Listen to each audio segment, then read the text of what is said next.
Welcome to the August 25th, 2021 Community Formation Commission meeting. I'll call this meeting to order at 5:34 p.m. Sam, if we could do a roll call. Sure. Commissioner Adameleka? Present. Commissioner Alonso? Here. Commissioner Serafino Chavez? Absent. Commissioner Escobedo, our chair? Here. Commissioner Kim Johnson? Here. Commissioner Rachel Johnson? Here. Commissioner Killebrew? Here. Commissioner Lesnar Buxton is absent. Commissioner O'Gorman? Here. Commissioner Rodriguez? Here. Commissioner Sander? Here. Commissioner Wood? Here. Vice Chair Zepeda? Here. And alternate Louis Free, no. That is all, Chair? Thank you, Sam. So we'll move on to public comment for items that are not on today's agenda. Sam, do we have anyone that wants to make public comment? Let's see, is there anyone in the public that would like to speak? Please raise your hand in the chat feature. I believe we have Howard Green. Give me 1 second.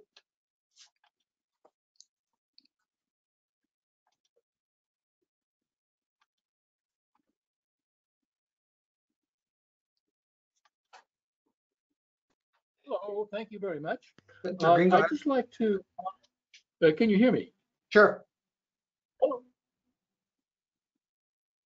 Can you hear me, please? Yes, Yes, we can Mr. hear Green, you. we can hear you. Okay, thank you. I would like to comment that the progress seems very interesting from what I can see. The reason I say that is that there is very sparse material on the site that at least is reflected in the same page that has agendas and so forth. I can't believe that there is no work product that is being done except, well, there's, I think, only 5 or 6 things in the list of things one can read. Now, right now, I can't see anything on the screen. When we had roll call, I didn't see any faces, although I did see the green blocks jump around as people turned their cameras on. So the process you're using of communicating needs a lot of help. I understand that you have a focus on outreach. The most important outreach you could have is being on channel 18. They have a good retrieval system. Finding your meetings and playing them back is terrible. If the selectmen can do it, or sorry, if the town council can have meetings remotely, I would hope that yours could be broadcast also. I'm looking forward to your taking action, Sam, on getting this to happen. Thank you. Thank you, Mr. Green. There is no one else in the chat feature that would like to speak, Mr. Chair.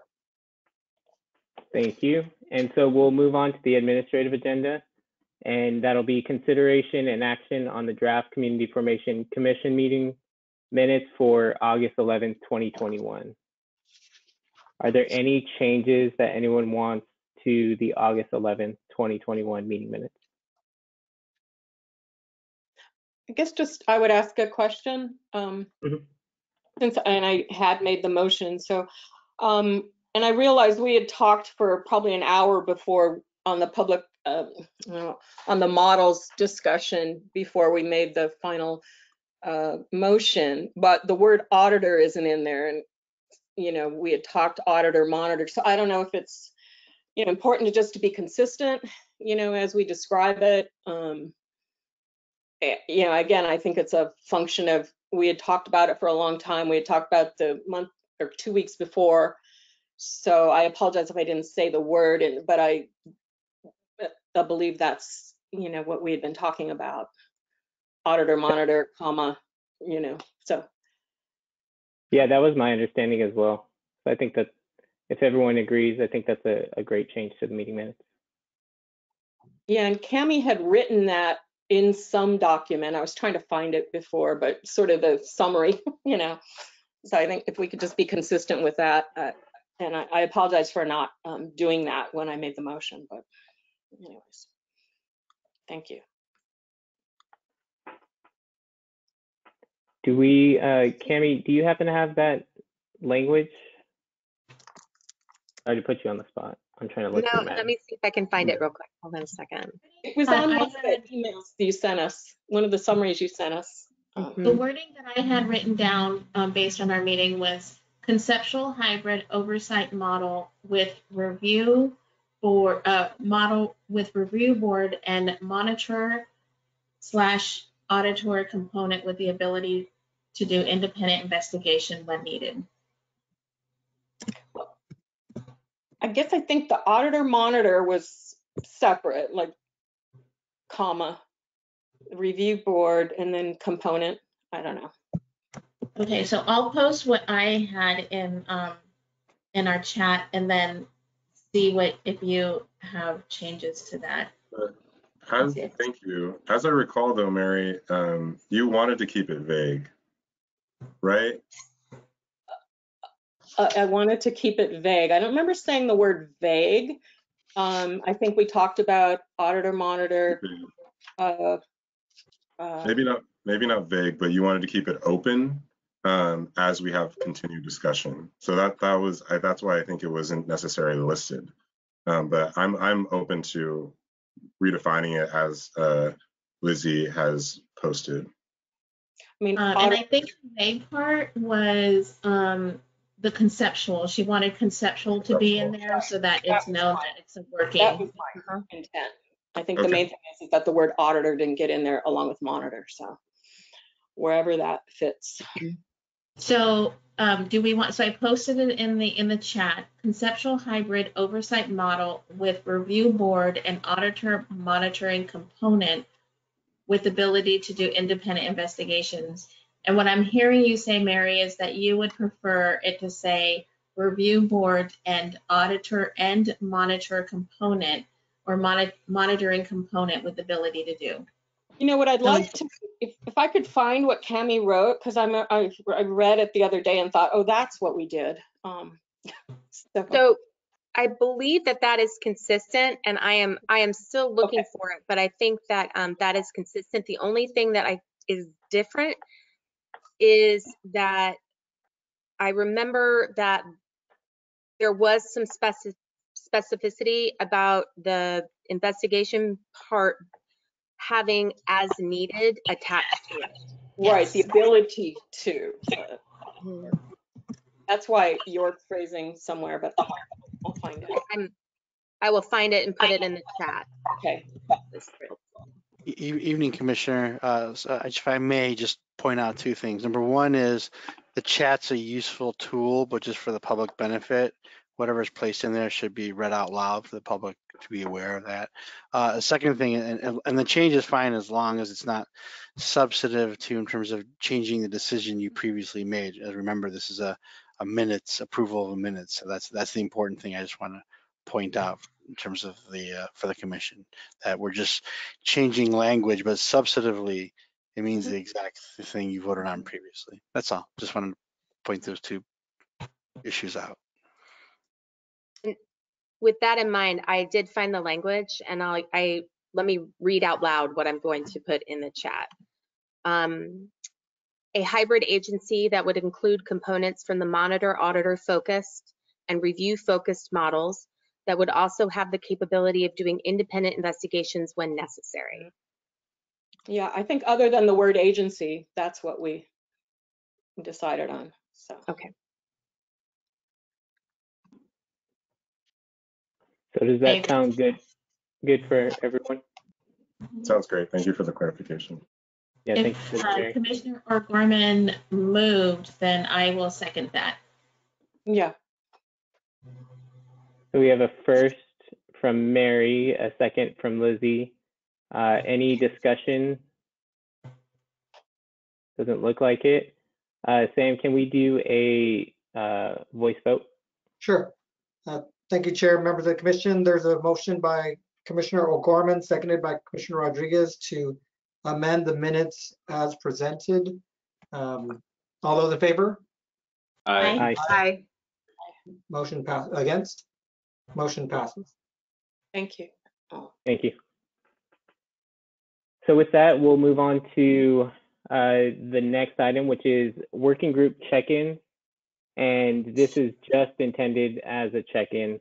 We don't expect substantive reports, but just to see where each working group is from last meeting and asking if any of the work groups need feedback from the full commission or additional support from the full commission or staff as well. And then Cami, I don't know if you wanted to lead this portion. Real quick, Chair, before Cami begins, I just want to, as John mentioned, I want to read the final message that was put in by Cami regarding the hybrid entity. So that the hybrid entity would include components from the auditor/monitor focused and review focused models that would also have the ability of doing independent investigations when necessary. So just for members of the public and for the commission. That's all. Thank you. Thank you, Sam. Sounds good. So let me make Cami a presenter. Okay, well, and before I present, I think the next thing on the list is the working group check-ins. So let's do that first. So just kind of going, actually, I'm just going in the order of how I'd listed them in the last email where I'd summarize what each would be working on. The communications and marketing working group, which may have a nuanced name at this point. We do actually, because as we think about our work in our group, which our group consists of Anna, Christian, Louisa, Gabe, and myself, and of course Cami. We are looking at marketing and education because really what we're trying to do is we are communicating, absolutely, but education is so important and integral to the success of what we're doing. And so with that, we've changed it to CFC Marketing Education. And Louisa and myself as the two leads, co-leads, met with Cami to really talk about, all right, what do we want to do? How do we want to approach this? How do we want to make sure that we are being consistent when we not only educate ourselves, but also educate the community at large? And a couple of things that came to it is just, refining our purpose to bring all the information together in regards to a conceptual model, create a universally designed product to disseminate information to the community. And one idea that came out of that is looking at perhaps 3 of us create a video that we then explain this model, and then that is used not only to send out to the public, but we review it as a commission, but then we also show it at any presentation and then just take feedback. So that way everything is consistent. There is no, Louisa said Fidelli within that, but it's actually just the same, and we are just getting direct feedback back from community members. One point of question that I would like to check with Mr. Doimus is like legal representation. If we're doing this outreach, do we need to have a lawyer present for each of these outreach meetings? Just want to make sure that we're doing this properly. That was one question that bubbled up. Or Sam, or maybe you'll have an answer for us. Because again, we're looking to come back hopefully by mid-September to start build this video and work with our larger commission to see what feedback is needed for that video, and then hopefully start disseminating it in early October. So that's a question that we had.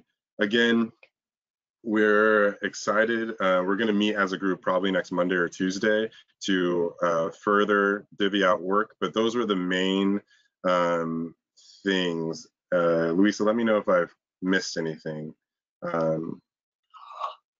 Excuse me. No, I think the main piece that I know as an educator myself, what I was concerned with is giving the same message, right? If Yeah. how are we going to be delivering the same message as a commission? Because we're giving out information that we've all agreed on, right? And it's difficult when you're in a situation that you're asked a question, or when you provide the information, it may not be the same. And then we came up with the idea of creating a video that Sun just played, so that the fidelity across all of that is all the same. So that it's always the same information that's presented, and then we can be there to listen and to the feedback as the commissioners. Again, that legal piece kind of came up, and making sure that we're on board with all of that. But I feel like that was a kind of a good approach, at least at this point. With all of the information, again, I think some concerns that I've heard from others is that making sure that the information that's in the presentation is everything that we've agreed on as a commission. Yes. That's the piece I wanted to make sure everybody knew. Absolutely. Thank you, Louisa. Any questions? I guess it's just a check-in, so yes, Lizzie? I'm curious how you all feel about having pre-written answers to the Q&A so that those are also consistent. Absolutely. That's a part of our work. Is we talked last meeting about having talking points, and so we would have these talking points, having FAQs, etc., to coincide with this this video and outreach. We also talked about developing, for lack of a better term, pamphlets or information, links to places if people were looking for information, so that they could go to that. And if we can't answer a question, if maybe we don't know the answer to that because we haven't talked about it as a commission, then we would say, I will bring that question back to our commission and we can discuss that as a team. Absolutely, because it's a feedback session. Absolutely. Rachel. Yeah, thank you. That all sounds amazing. And a little spoiler alert from our work group, we definitely talked about the usefulness of having a short video to distribute with any surveys that go out. So just like a question, if y'all thought about, how long it might be, because we had a lot of discussions about, how much time can we expect of folks to watch a video and then respond to something if it's a survey, rather than just a conversation. So we had come up with 2 minutes, but I don't know if that, just to give you an idea of what we were thinking of with like the survey and how long we could hold people's attention. I mean, I would say it wouldn't be that long. We wouldn't want it to be that long. As you say, we don't want people to have to, and it needs to be concise and to the point, which I think we can do. And that would be something that we present. I would say 2, 3, 4 minutes at the most. 2, 3, 4 minute video to make by mid-September is quite a lot of work. So, we also have to know what's feasible for us as team members, but also that's effective and universally designed so that anybody so we can see it, we can hear it, we can read it, we can do it, we can be translated into multiple languages, whatever it might be.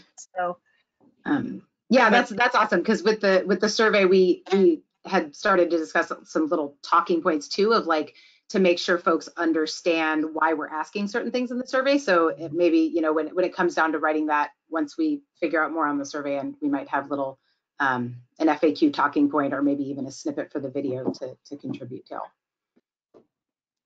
Awesome.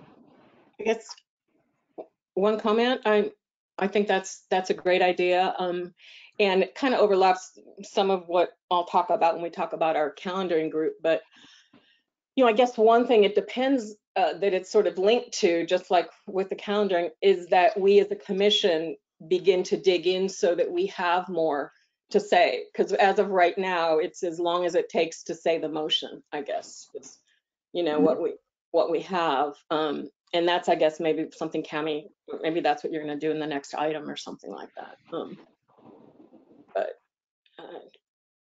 Absolutely. I think if we're going to be, I completely agree, Mary, if we're going to be presenting to the community in October, we need to start putting some things together. So yes. And at least our working group has to understand it enough to pare it down and put it into different formats, including video. I think that's all. Oh, sorry. Yes, Gabe? If I could jump in, just follow up on that thread, is when we get to future business, you'll see what we're proposing for the first meeting of September. And it's more getting into that discussion on some of the finer details of the model. So I hope that it kind of meets everyone's expectation of where we should be going. Great. I'm curious how you all feel, and if it's possible to have a separate website outside of the city website so that we can have this information available. To Mr. Green's point, the city website is not, it's not always that easy to navigate, and it's hard sometimes to even find the CFC page, and then the page itself is it's actually quite horrible on the eyes. So I wonder, can we create a separate information website with some of these details, and then opportunity for engagement, so community can ask questions and we can respond? If I may, Commission, that would be fraught with Brown Act issues or dangers. I would strongly recommend not doing that. I think what we can do, though, is maybe we can work as a project with the chair, Sam and I, to make the website itself more user-friendly, figure what we need to do, work with IT, and address some of the concerns with the current website of how the materials are posted, where they're at, and any other issues the commissions have with that, to try to make it better. And so to have one official site where all the communication is for this commission should be, and it should be a city website, since this is a city commission on that. Absolutely. I do have a question, because I do see, and this is a county effort, is that there's the isn't there a redistricting committee? I'm not sure if that they have their own website. Is that directly through the county, or is that why if they're not with the county, then they're able to do their own website? It's linked to the county website. Yeah. So, well, they have drawsantabarbaracounty.org, so they have their own website. That's what I'm saying.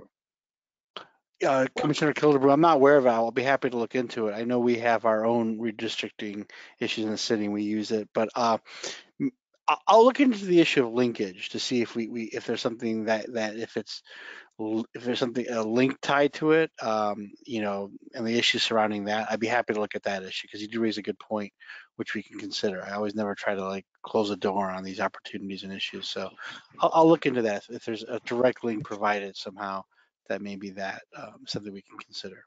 So I'll report back to the commission on that. Thank you. I think there's also a Promenade website as well. I didn't hear you listen. I said, I think there's a separate Promenade website as well. That's that's outside of the city website.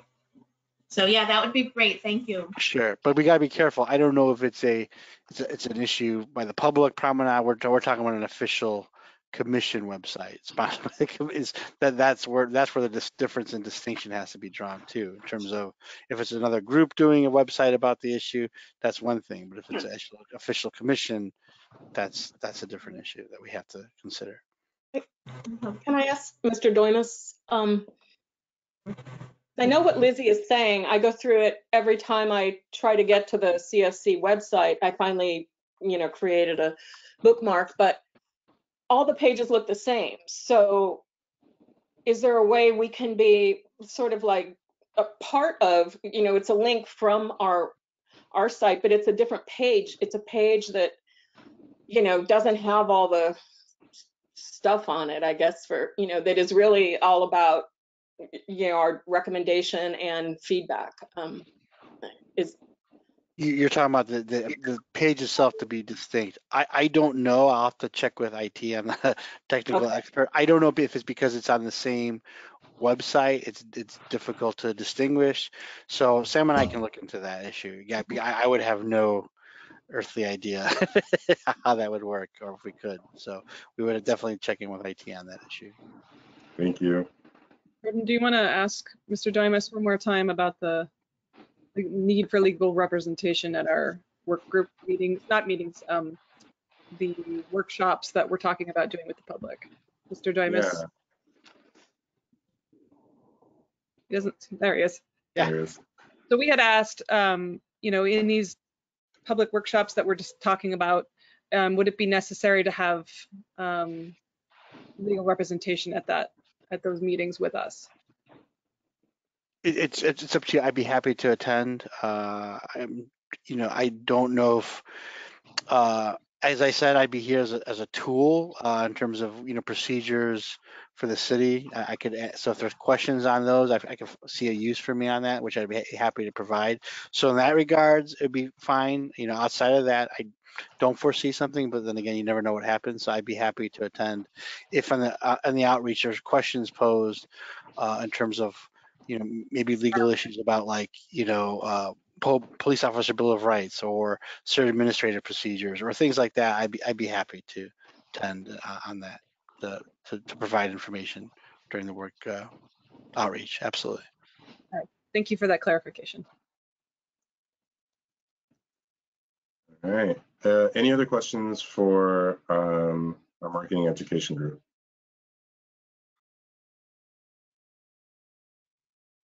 Wonderful. One last thing is, and I haven't spoken to Lisa about this, but marketing these meetings, are we able to just go and create our own graphics and start, you know, sharing with community organizations or other, like just sharing with the community of come listen in, come, you know, listen to this process, some type of way to get more community involvement, so that it can also help build up and lead up to October. And so people are like, where is this coming out of? I'm just seeing head nods. So I'll just put some things together and some graphics together and go from there. All right. I did that maybe 3 separate times, and I had a couple likes from city council members, and nobody told me that that wasn't okay. So my assumption is that if I didn't get in trouble, you probably won't either. Sweet, but awesome. So I will throw some stuff together, and then hopefully, Sam, you can share it with the entire group, and we can all go through our various channels to get more community participation. Yeah, I'm happy to act as a pass-through for some of your information. No problem. Yeah. Okay. Well, thank you, Jordan and Louisa, for that. The next, let's move on to the survey working group, since we've already had a couple of spoilers from that one.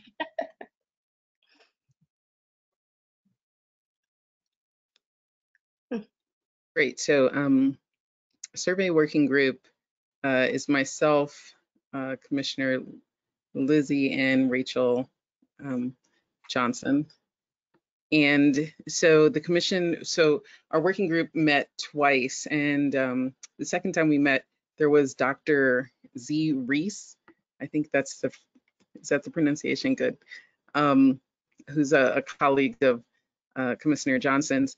And the purpose of that meeting was to find out from someone who is in the survey space, what are some of the best practices that we can employ when both looking at hiring someone to create the survey and then also in the creation of the survey.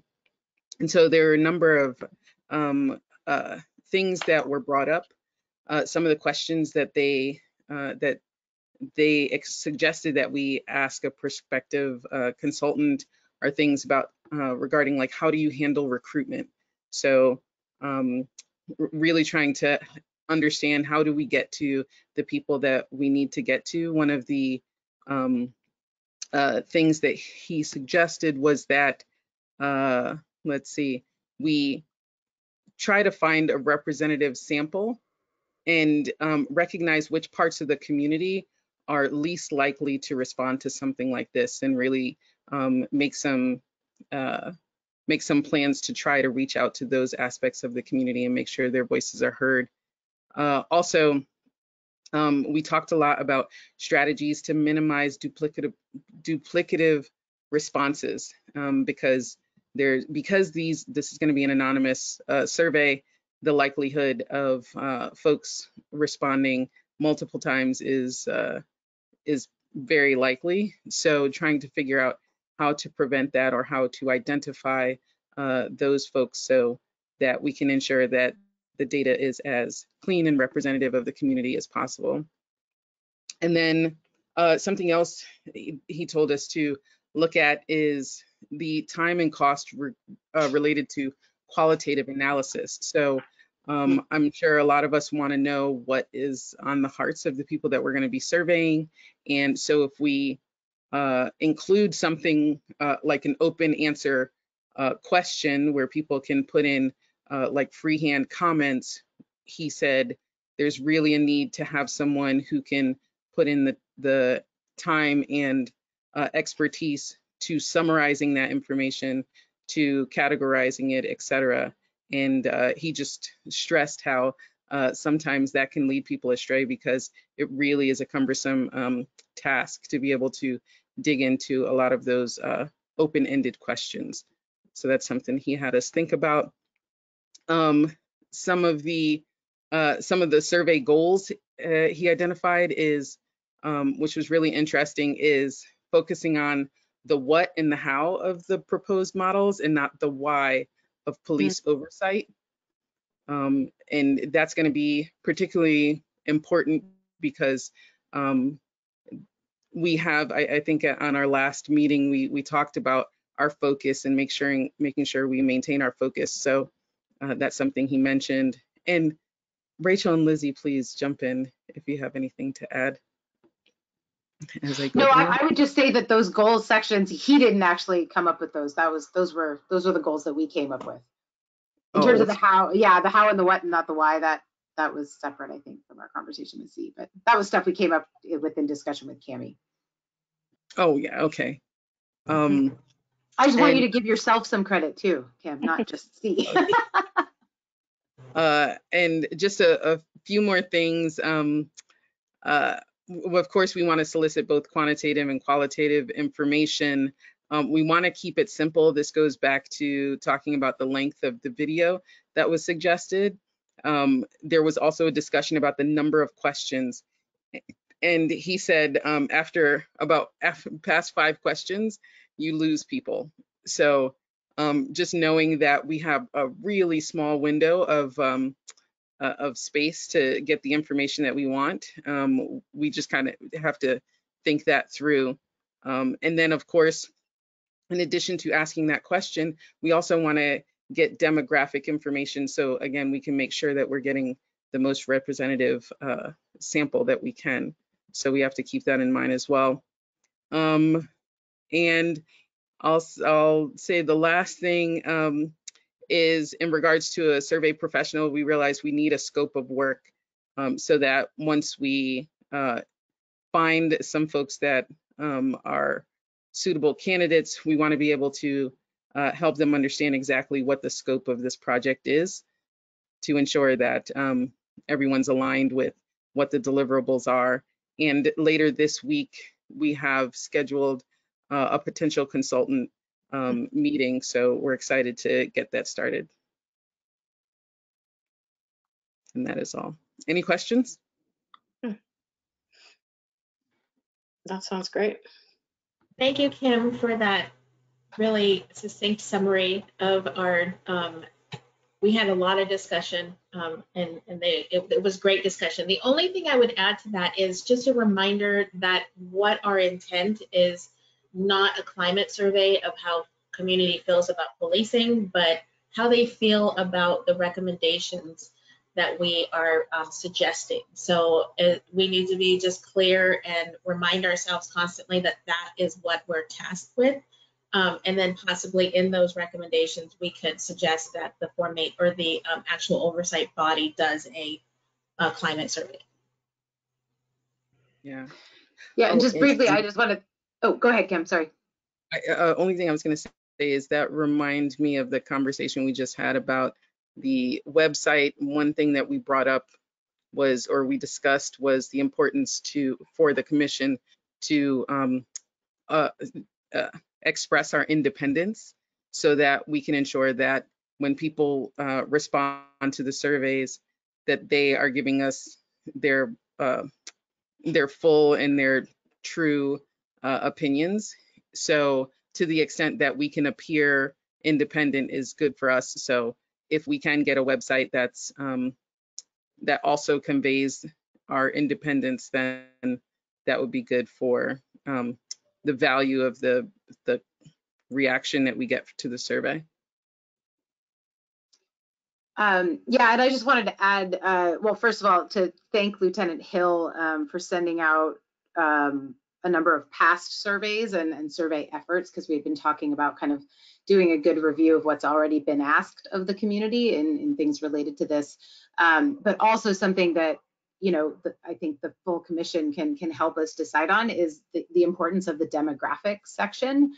So one of the most helpful suggestions that Z had about demographics was actually looking at past surveys or even other communities' surveys related to police oversight and seeing what demographics were the biggest split on issues. So if it's like socioeconomic status, if it's education status, if it's race, ethnicity, so that we make sure to include demographics that have often been on opposite sides of issues maybe that we can see, because that's an indicator that those are important demographics for us to pay attention to. So I think also that's something that the full commission should give some thought to is, you know, what kinds of demographic information do we want from the survey participants, because we want to ensure anonymity, but also collect, you know, the personal data that we need to make meaningful conclusions. And that I think goes to the comms group and potentially having a part of the video or something that really makes it clear why we're asking for demographic data and why it's important, because that also tends to be a part of surveys that folks skip really easily, right? They finish the questions and then they're like, oh, you don't need to know my age and gender and, you know, any of that, especially things like, you know, socioeconomic, like if we're asking, you know, income ranges, it's so if we can remember to be intentional about addressing that in our Q&A and introductory comments, that'll really help the survey be more useful.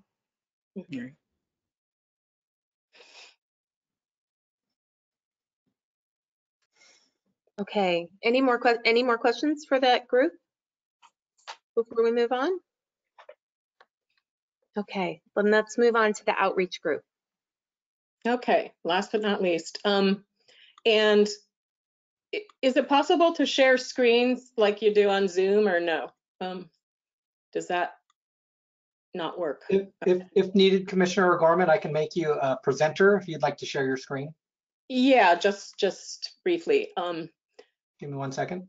Sure. So, and just some context. So myself, Jacob and Rich, we met over the weekend, you know, by Zoom and then via email, and focused on the calendar. Oh boy, what do I do now? Okay.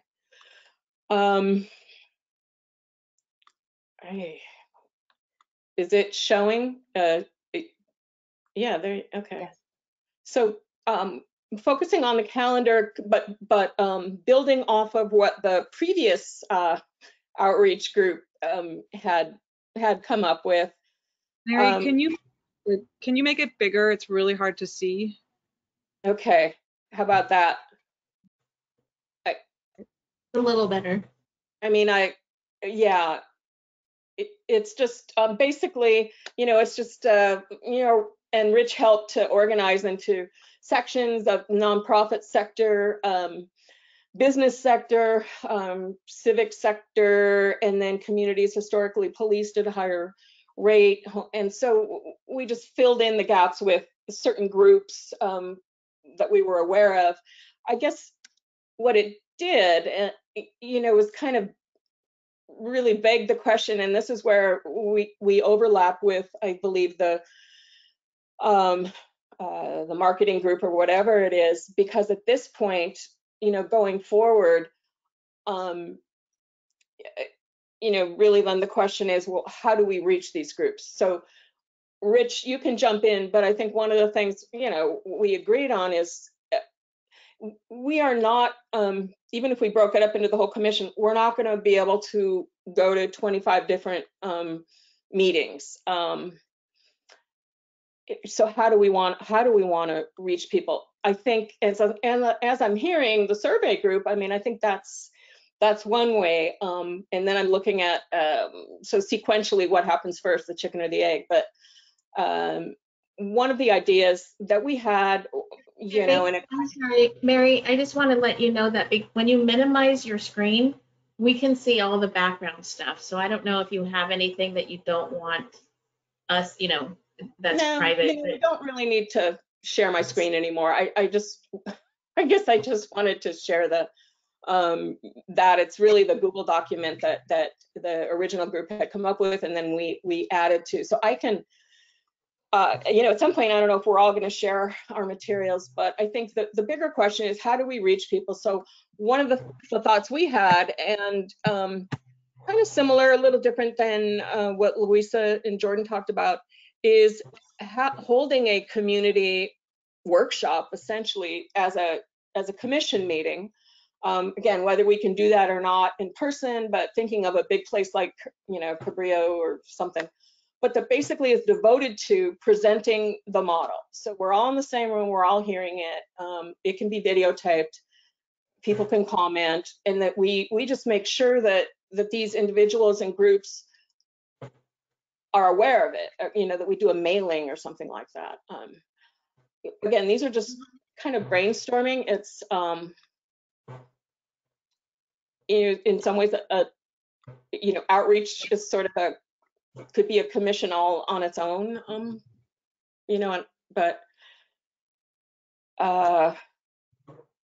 so what I'm thinking going forward as we're talking, I don't know that as a committee, this calendaring committee has a lot more to do other than, as people think of groups, you know, adding to it, but there is overlap with the marketing.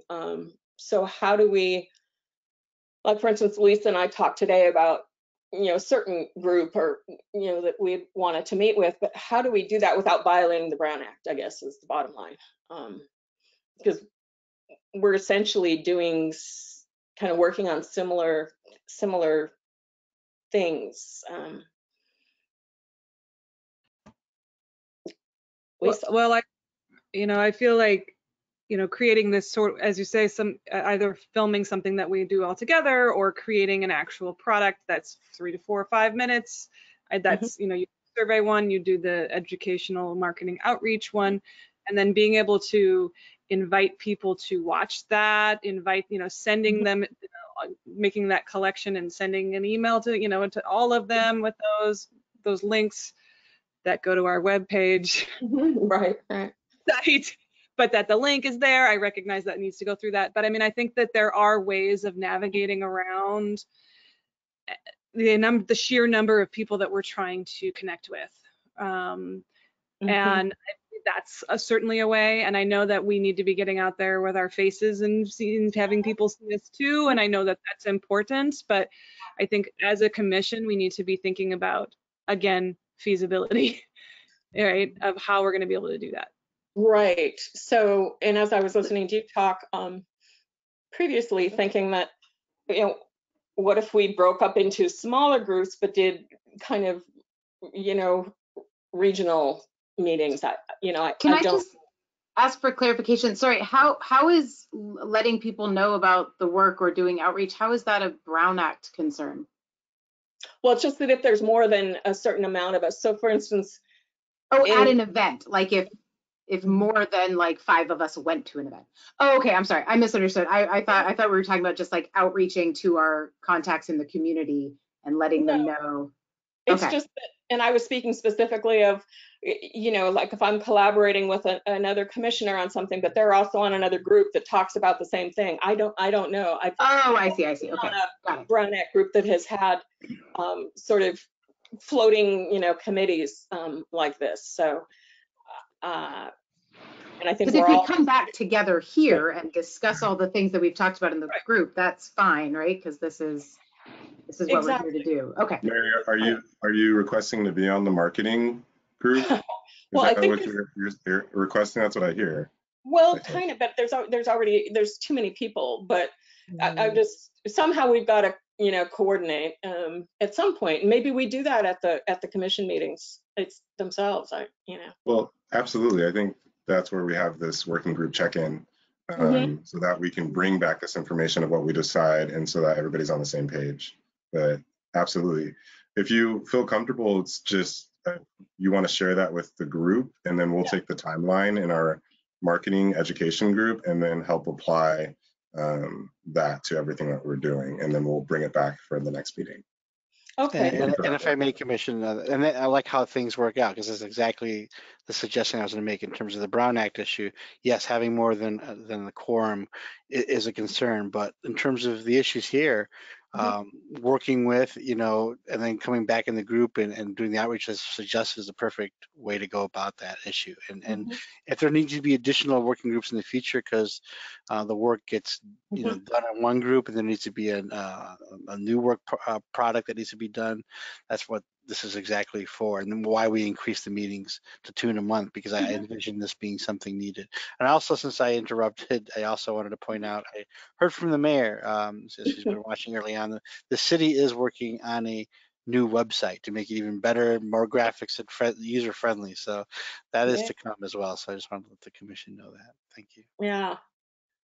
And the only other thing I was going to say, and then I'll ask Rich if he has something, is that there's the more generic outreach, and that is, and it's kind of, again, consistent with what the previous group said, but at what point do we send something out to the wider community, whether it's a press release or something, that, hey, we're at this point in our commission, we're looking for input, here's where you go.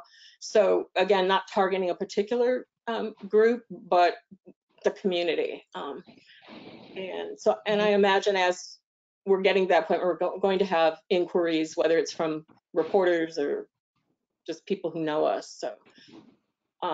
So what I'll do is I'll send that list, I guess, Jordan, to you and Louisa, and we're still working on just getting like contact information on some of the groups. Yeah, that sounds great, and absolutely, I think we want the widest dissemination as possible, and I imagine we would have a draft of a press release hopefully sometime in mid-September to end of September, so that way once we are all aligned as a commission, and even we can have that video link ready to go and put it in that press release, like I think we can be really well prepared to get it out as far as possible to as many people as possible. Put on Facebook, whatever. Rich, do you have anything to add? Yeah, I wanted to follow up in the sense that, in all honesty, when we met, we also talked about that we were a little confused about what exactly our role would be, different than the marketing committee and communications.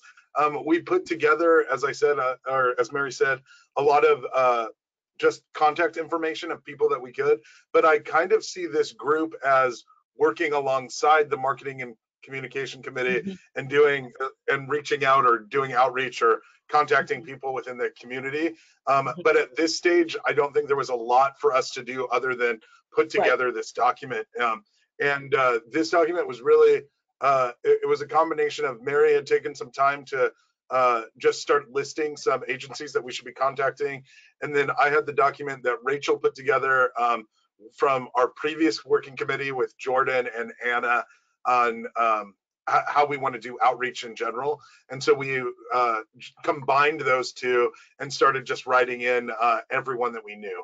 And so it really is just, it's not rocket science. This is just a document that says, here are the people that we think we should be reaching out to in each of these sectors. So that's all. Can I just, well, go ahead, Rachel, and then I'll jump in after you. Well, I mean, I have a question for the working group. I mean, if you want to, well, if you want to add something now, please do. Yeah, I just wanted to kind of address, Rich, the piece about kind of what is the next step for the committee? What is it, the ultimate goal? I think that because Mary, very early in your presentation, you talked about how are we going to reach all of these groups? And although you have a very large commission, I mean, at some point you're going to have to say, is it realistic that we're going to go to 40 meetings in 30 days?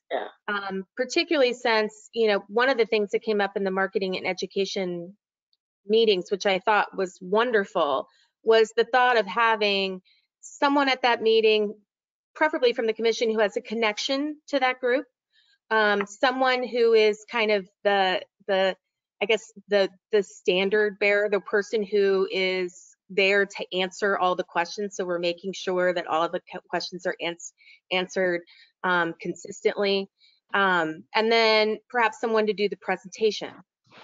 So at some point, I think the committee is going to have a really important role in looking at all of these groups and saying, how do we maximize our impact in getting the information out, and what groups are our priority?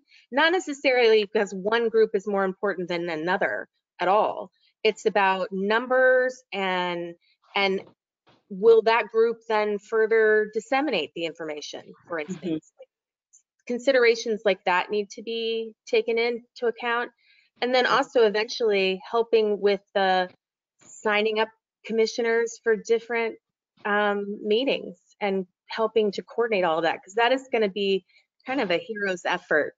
So yeah, and I mean that's important, and you know, in some ways, you know, administrative. I guess I'm hoping at some point to have, you know, if there is some more substantive role, which you know, I think's important as well.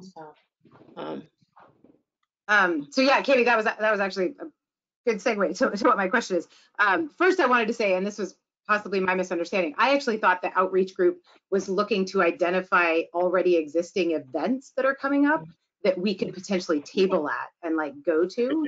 So other people's events that are like, right, that where this might be relevant. So that's just one thing that we can all still think about. But my question was going to be about that list, because I think that's absolutely where to start. And, you know, over and over again, we've reminded ourselves that we are all here because of our connections to certain parts of the community, right? Like, and it's definitely not just up to that working group to sort that out. So and again, this is a question because there's an administrative side of this too, but can that list actually be distributed to all of us and we treat it like a sign-up list?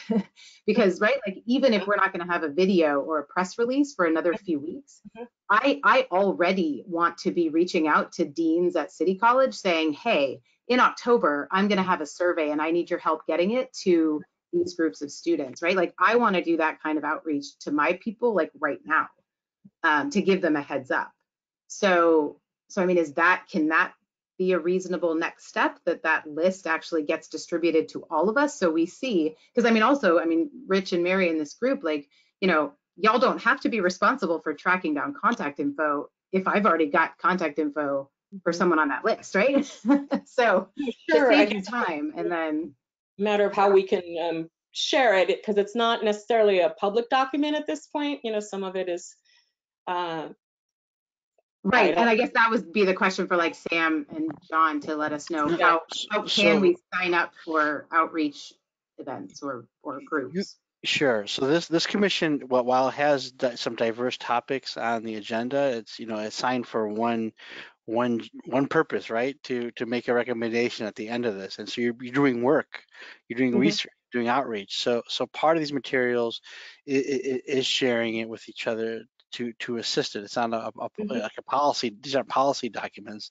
This is work product to facilitate the one goal that you have. So we don't want to like chill that effect and have that caution. You know, you need to do outreach and share, and this is part of the work. And eventually, some of the documents will be, of course, placed on the website and everything else too that they come. But part of the work are these this work that you're going to be doing. So yeah, you need to share some of this stuff with each other. That's good. Then that'll be helpful. And Rachel, and that's exactly what I did was with the groups that I knew of when there are meeting dates coming up, like some of the Brown Act groups, like the Reentry Steering Committee, you know, that the county has, and some of those that have meetings. I put that in there. So that's another thing.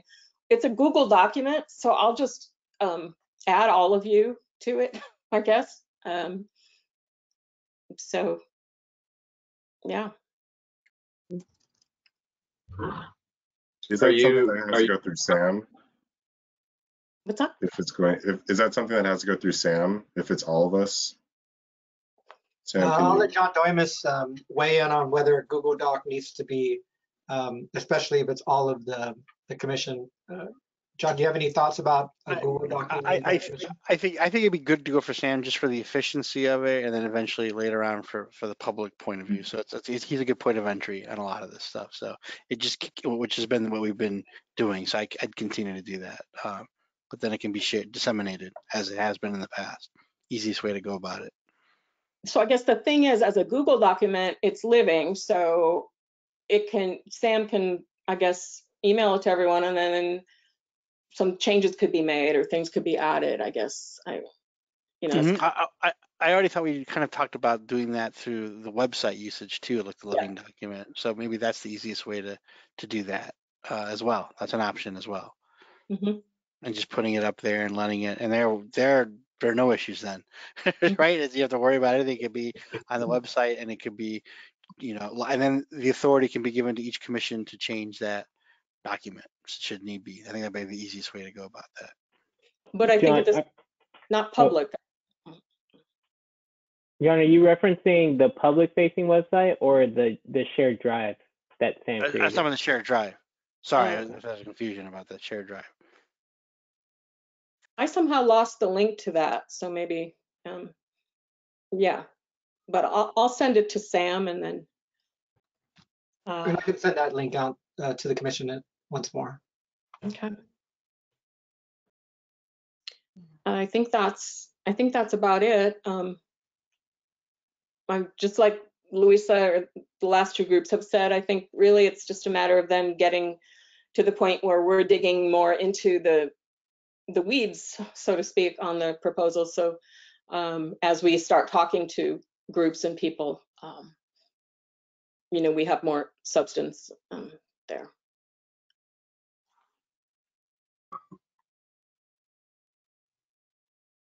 Great. Any more questions before we move on? Okay, then Gabe, I'll hand it back to you for public comment. Yes, thank you.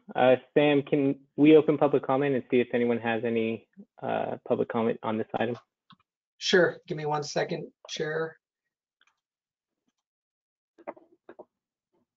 If there's anyone that has a question regarding the working group check-ins, please raise your hand in the chat, or excuse me, in the app. There's one question. Public comment? Yeah, or excuse me, one comment. Mr. Green, you are now muted. I don't understand why there is this concern about public review. I personally joined Nicole so I could see the kind of materials that are available to, let's say, the staff and to you all. And there's nothing that's there. This is a surprise to anyone. So please, someone explain what the sense of the confidentiality is of what you guys are saying. It's a process. You're developing something, and I believe that maybe the committee groups are too small to fall into Brown Act, but certainly when you produce something to share with the whole commission, that clearly is a Brown Act document. Thank you. Thank you, Mr. Green. Are we able to respond to that? No. We can discuss it, and maybe Mr. Doimus, for a point of clarity. Yeah, Mr. Green raises a good point in terms of transparency of these documents. Absolutely.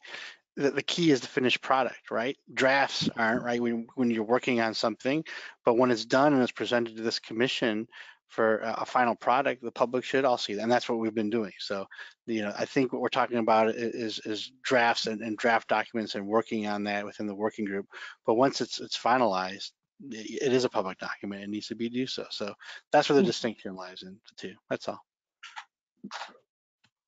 I would like to thank and commend Mr. Green for being interested in this, what I think is an important topic, and taking the time to do research and join NACOL. They're a wonderful resource. So I hope that you continue to attend these meetings and encourage others to as well, because we want and need your input.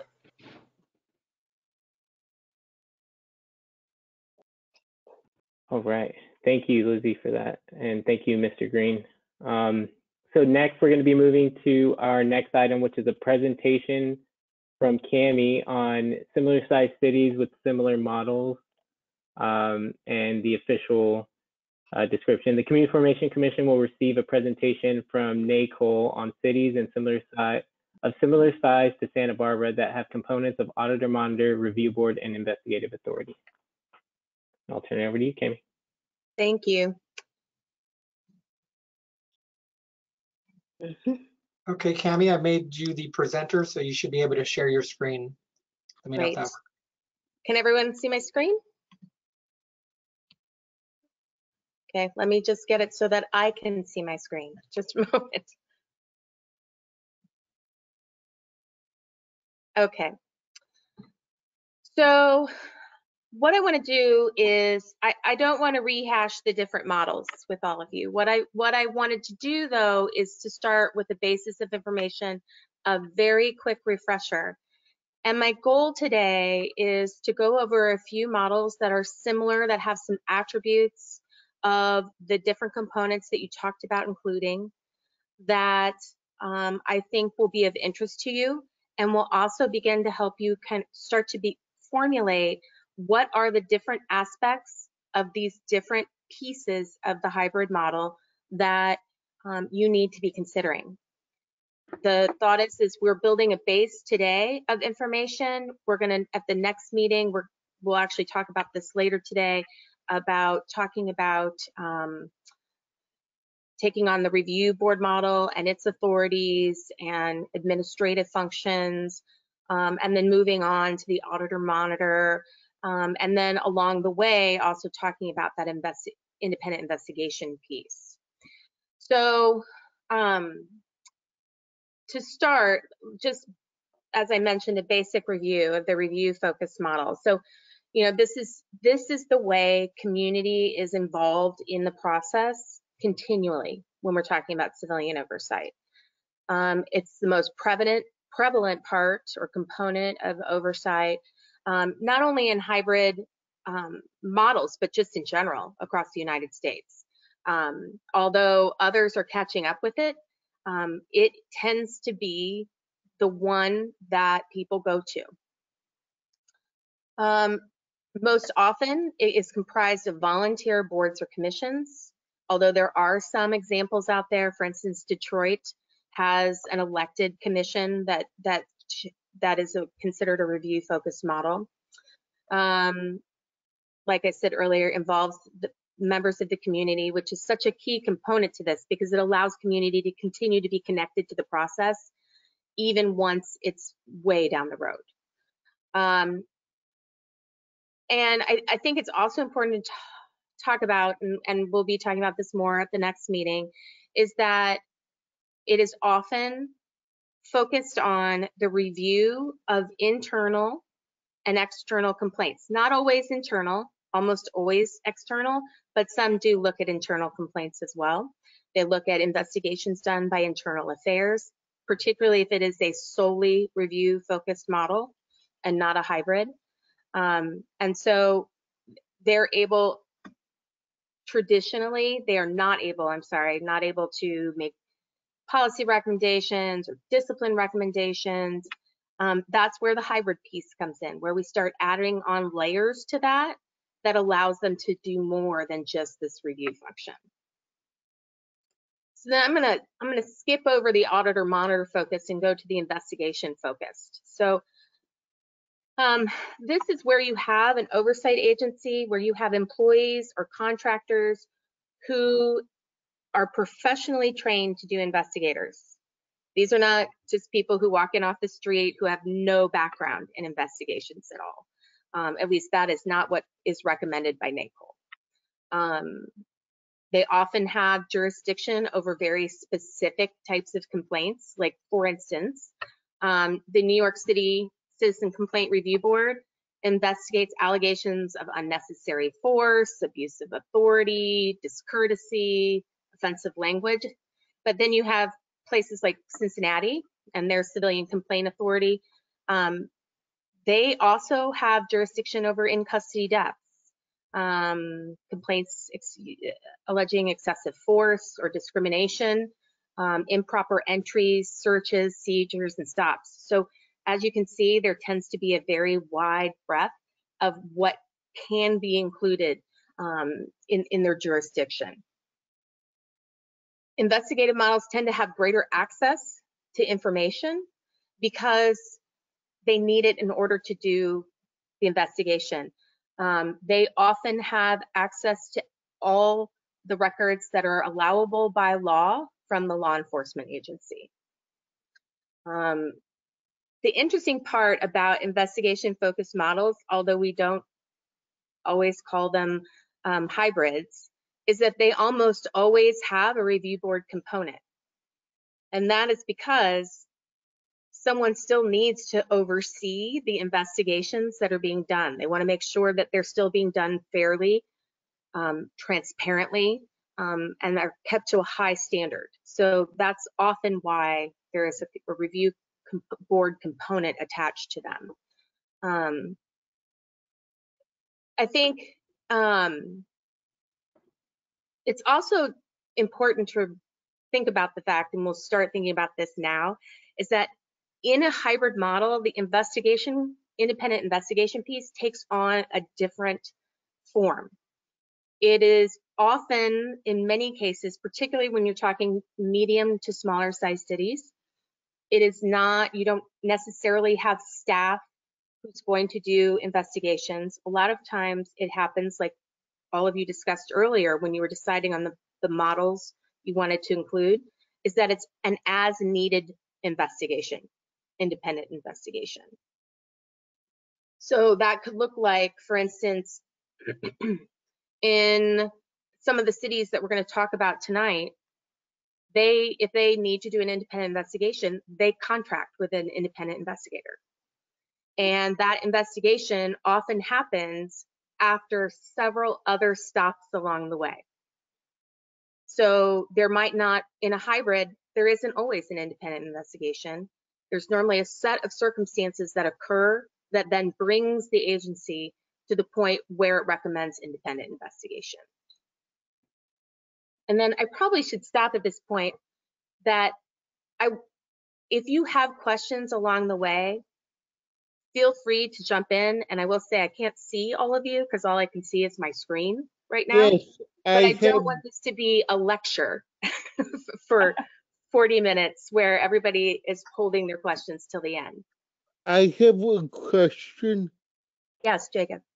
Have you gotten any feedback on these models from the disability community of any of the cities? I heard the last part of that. Can you repeat the first part for me, Jacob? Have you gotten any feedback on these models from people with disabilities in these cities? So if I heard you correct, you're asking if there was feedback, if we've gotten feedback from people with disabilities on these different models? Yeah. So all of these models operate in a way that allows everyone to have access and to be able to file complaints. And so they have all put things in place to allow that to happen. And most of them are doing that because legally they have to, and because of the nature of civilian oversight, they believe that they should. We haven't done any specific surveys that has asked. That doesn't mean that the agencies out there themselves haven't done them, but I am not aware of any. Cami, I have So thinking about the investigative focused model, if they have access to all basically the information in the department, does that automatically assume that they have that this component has subpoena power? And if so, is it just the investigative group that has subpoena power, or is it the entire commission that or oversight body that has access to that information? Great question. So an investigative focus model almost always has subpoena power. In fact, off the top of my head, I cannot think of any that do not, but that doesn't mean that there aren't a few out there that are operating without it. The way that they use that tends to differ, that in some agencies, the ordinance specifies that the commission has to vote to issue the subpoena. And then based on local laws, then who can actually issue the subpoena differs. So whether they have to have, whether the commission can issue it, and that does happen in some cases. I don't believe that is what actually would happen in California. I don't think there's any commissions, because of the laws, that can actually do that on their own. So it really is based on state and local laws. Okay, thank you. And then another question, hearing you say that there's a set of circumstances or a matrix that leads to a call for an external investigative consultant, is it our role in this formation commission to determine what that matrix is? So I think that because you've included that piece, that you will need to come up with at least the process. Mm-hmm. For instance, if this happens, then we can either choose A, B, or C for the next step. And when we get to talking about Madison tonight, which I realize is not a city that is exactly the same size, but they have a good process as to, if the board reviews it, they do not agree with it, they're not getting additional information that helps them to better understand the results of the investigation, then they can call for an independent investigation. So those are the type of things that this commission should probably attach to their recommendations, to add a little bit of specificity about that it's not just anything can be investigated, that there's actually a process that happens, because that process will eventually have to be outlined in the ordinance. And I think that's where we're going to see each of these models, that what's going to come to the board, what's going to come to the body, what ends up leading to an auditor monitor, what ends up leading to an investigative, and that's really the nitty-gritty important stuff. Right, exactly. And it's also the pieces that people will be really interested in. Different stakeholders will care about different specifics. And so that's why it's going to be important when you make your final recommendations to be as clear as possible in the intent of the recommendations. I should add too that for instance, the models that I'm talking about tonight, I'm going to share the actual ordinance with Sam to distribute to all of you, so that you, so for some light reading, going through the ordinances and kind of seeing what that looks like when it's written out, because I think that will help you start to see, okay, so when we're talking about the steps of an investigative process and how we get to an independent investigation, this is what the language looks like in one city, and this is what the language looks like in another. And then trying to kind of reconcile that with what you feel will be best for Santa Barbara. Now, I will say that as we go through this process, I will also provide snippets of ordinances along the way. So these aren't the only 3 ordinance examples that you're ever going to see. I will tend to send you snippets that are very specific to the area that you're talking about, because Personally, I feel that's less overwhelming than to find it in an ordinance, the one piece that you want to know about right then. But I thought that having the whole ordinance would be helpful as a reference as you kind of move along as well. I have a quick question or clarification on the auditor monitor, and I guess, and probably from reading your report, NACO report and all that, and seeing it in some other areas, you know, typically we can be talking about a person or persons, I guess, depending on how many staff or what have you. So distinguishing the auditor monitor from the investigator, and just kind of hypothetically, so back when we had our old committees and we had the policy training and hiring committee, we talked about things like, you know, the need to examine training hours and how, you know, what is the proportion, you know, of the different types of training, looking at what kinds of after incident report you know, processes there are. Is that the sort of thing that an auditor maybe would be looking at outside of specific incidents or complaints that come up? Yeah, so well, thank you for the segue, Mary. So because the auditor monitor's main,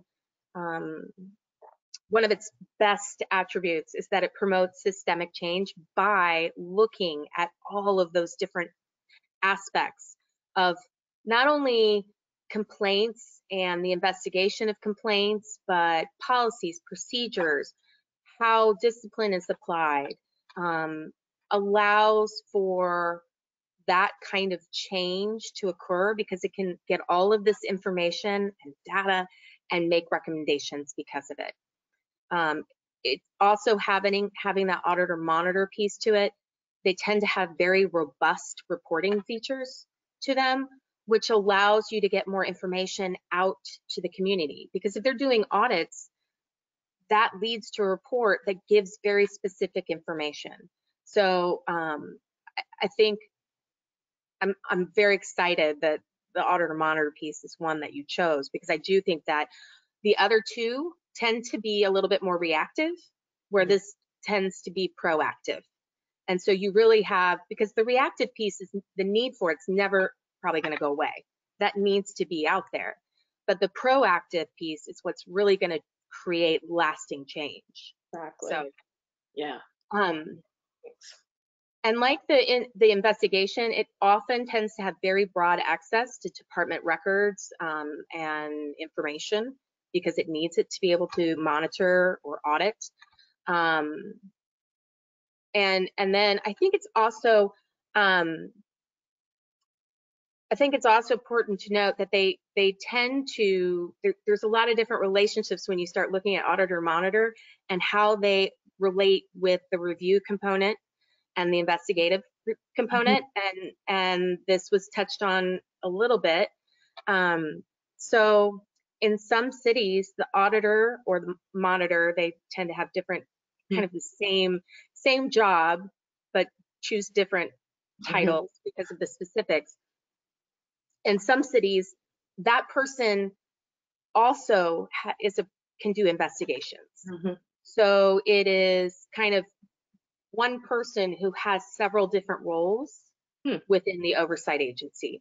We see that a lot in smaller cities, because having a staff of 5 people, you know, every oversight agency would love to have an auditor and an investigative staff and outreach and your policy analyst, but sometimes that is not realistic for city budgets, and so they occasionally will have all of that housed under 1 or 2 people who kind of share those duties. Thanks. Yeah. I think also one of the bullet points is that the auditor monitor focus models tend to be more varied than any of the other models, because, you know, New Orleans has a very different structure than Tucson, for instance. Tucson is a one-man shop who their board can request the auditor to do specific audits. They do random audits of investigations. There's a list of things that they kind of do every year. Investigations, discipline. They also, the auditor also sits on a force review board, along with one rotating member from their review board. But other than that, the auditor and the review board never really interact. So there's just a lot of different organizational structure.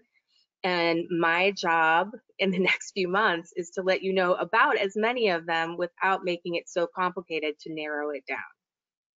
So the questions that you're asking are very helpful because they help me know where we need to guide the information. So thank you.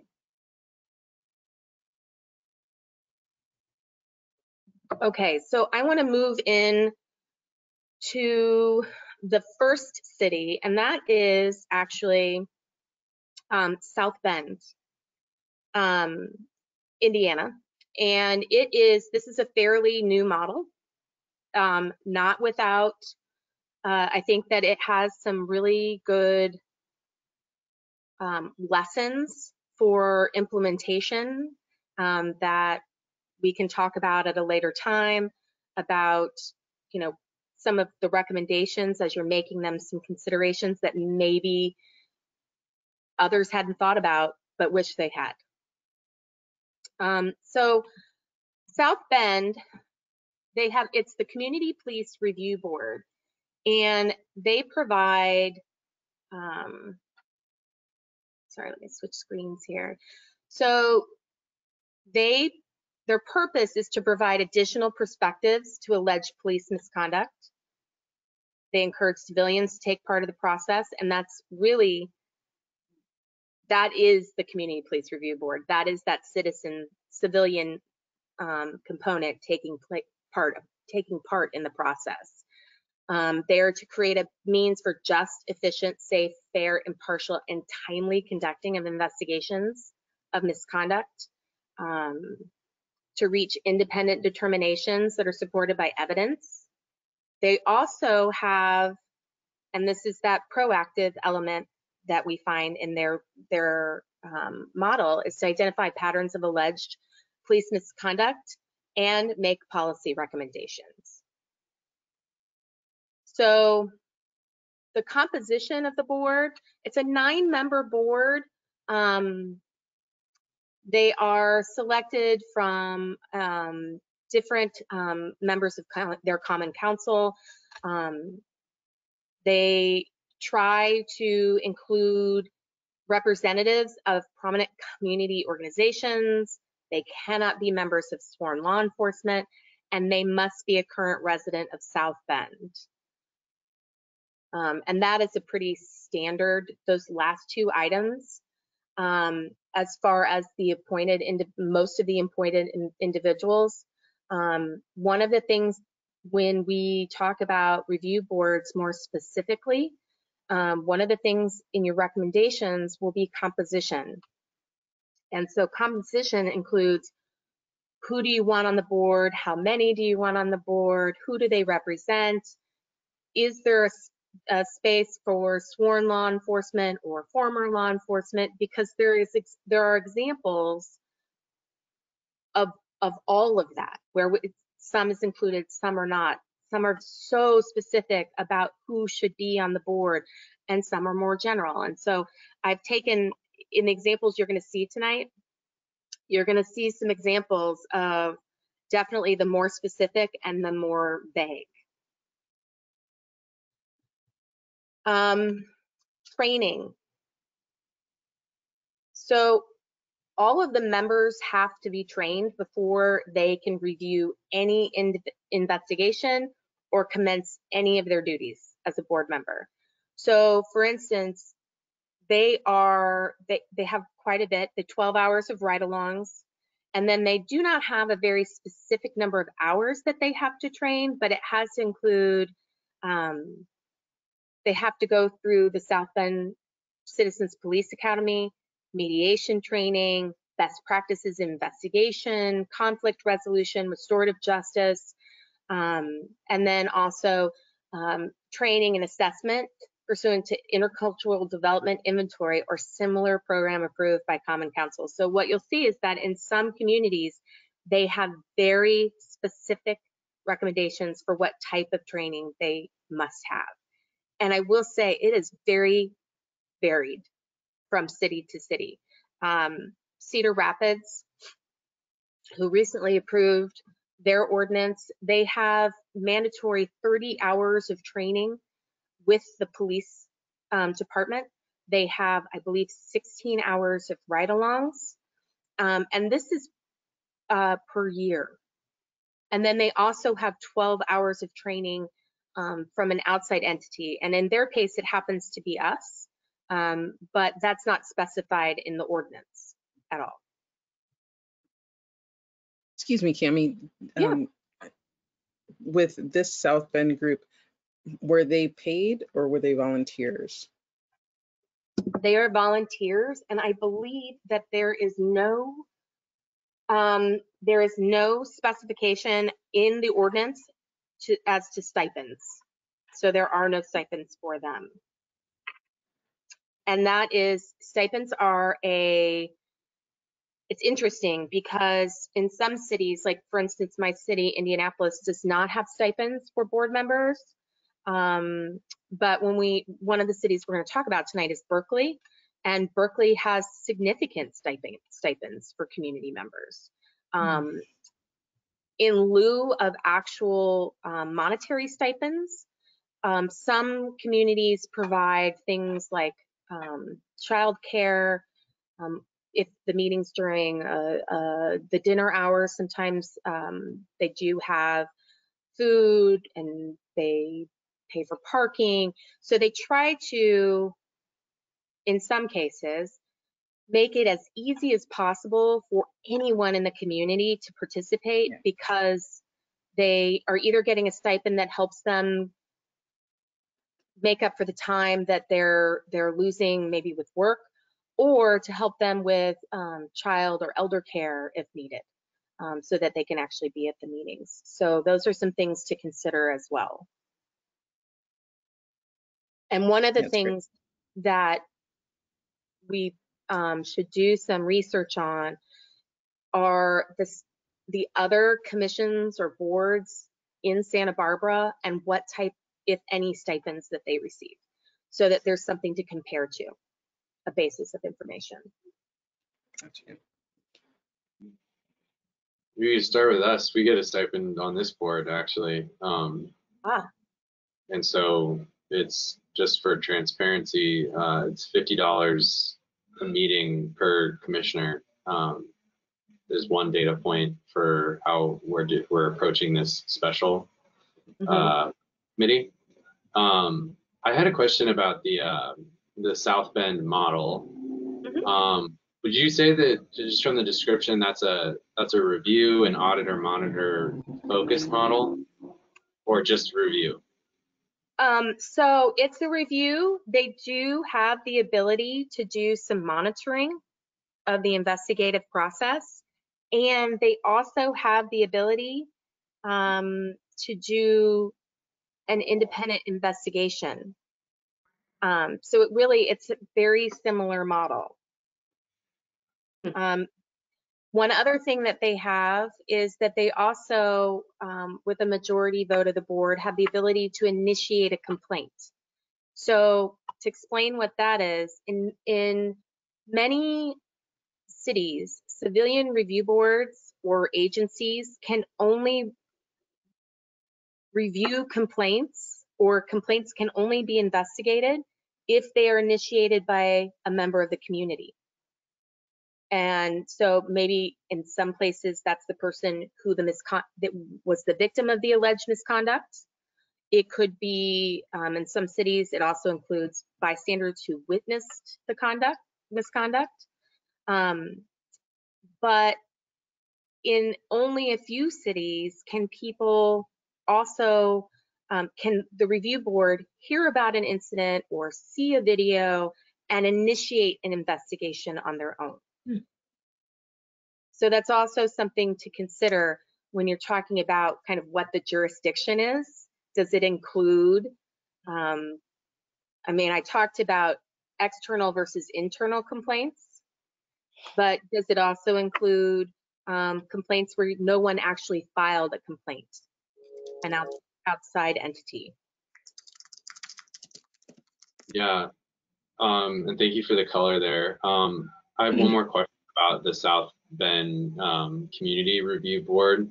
So I find it really interesting because the guy who ran for president was the mayor of the city for a while, and he kind of was criticized for the way that the city handled police misconduct. And this is a relatively new board. It looks like they put it in place in late 2020.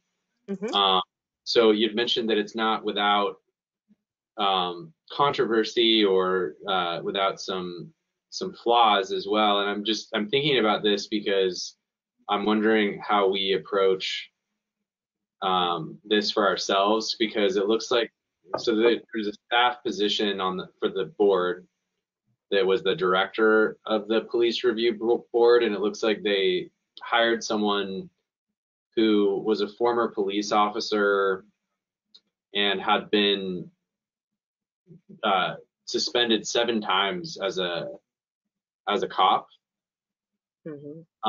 And so I'm just curious about like how we can be intentional about setting up a review board that requires like background on staff, because it seems like that was just a bad fit that should have been captured, or that there should have been provisions in the community review like ordinance or whatever it was that created the board, or changes to the charter that would require a background check to determine if someone is a former police officer with misconduct related suspensions that is now like the director of the paid staff director of the board that's supposed to be overseeing misconduct. And so I'm just thinking out loud here on what are some things that you think could have prevented that in this model, being that they just put it into place very recently, like we're about to do it. So one of the things that I think is important to be intentional about in your recommendations is, who does this agency fall under? Does it fall, like for instance, in South Bend, it was kind of as you will see when you look at the ordinances that I send you, there are some things in the South Bend ordinance that are a little vague, that I'm certain that now they wish weren't. But things like deciding who does this fall under. In South Bend, the director falls under the city clerk's office, the appointment of the board, and then the training of the board, everything that has to do with the board falls under the city council. So there is some tension between who is really responsible for what things. So being a little bit more specific, whether does it, for instance, in Santa Barbara, you have some options. Is this something that falls under the purview of the city council, the city administrator? So you'll have to think about where you want that to fall. And one of the reasons that you do that, and you really are intentional about it, is to make sure that there is not confusion further down the road. And that also will happen when the ordinance is written. So you can do the recommendations and be very specific. It's also important for there to be some specifics in the ordinance that help make it very clear of who has authority or jurisdiction over this board, while still allowing it independence. So there's some things there that need to be figured out as you move forward. And I am certain that right this moment, because you haven't seen a whole lot of examples yet of how that might look. That might seem overwhelming. Like, how do you have something in a city, under anything in city government, that then is independent? Well, there are ways to make sure that it can operate somewhat independently, but does have someone to answer to, because oversight, there always needs to be someone overseeing even the overseers. So I think that is, I know that's probably not a great answer to your question, Christian.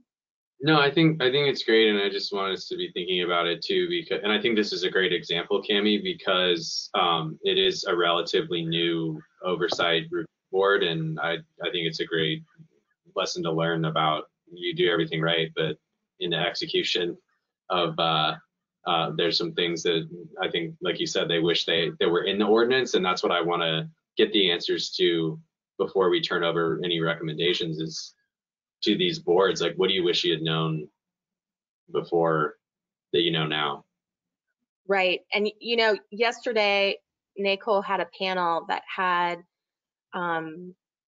some individuals on it that worked for agencies that had been around for 30 years and one that had been around for 5 years. And so there was a bit of conversation about what's better, someone who's been around forever, who's had all of these lessons learned, and they've tweaked the ordinance over the time to make it better and better, or is it great to have something new where you're able to learn from all of those lessons from everyone else so that you can work to get it right and to be better. Each incarnation of oversight gets better and better if it's paying attention to the lessons learned.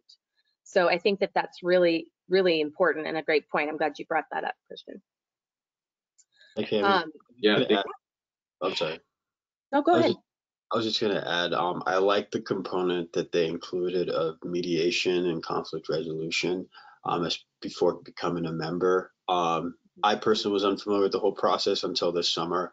As part of my law school, I did an internship in mediation, and I just think that will be really helpful to the members, because I learned so much about like subconscious biases and like just like reframing issues that I just never really thought about. And I just think that component would be really helpful to add to ours.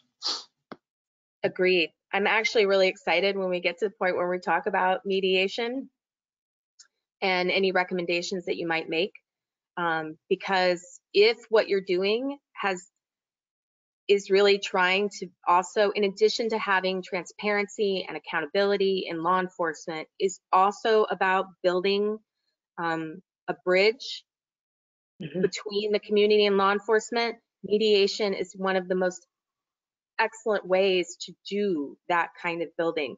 I mean, there's also outreach and community involvement in the process, but being able to have people sit down and have a better understanding of perspective is a phenomenal aspect of civilian oversight.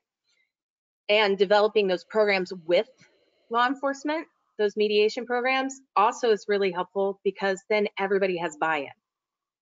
So it's another way to kind of build that bridge as well. Any other questions before I move on? I have a question, Cami.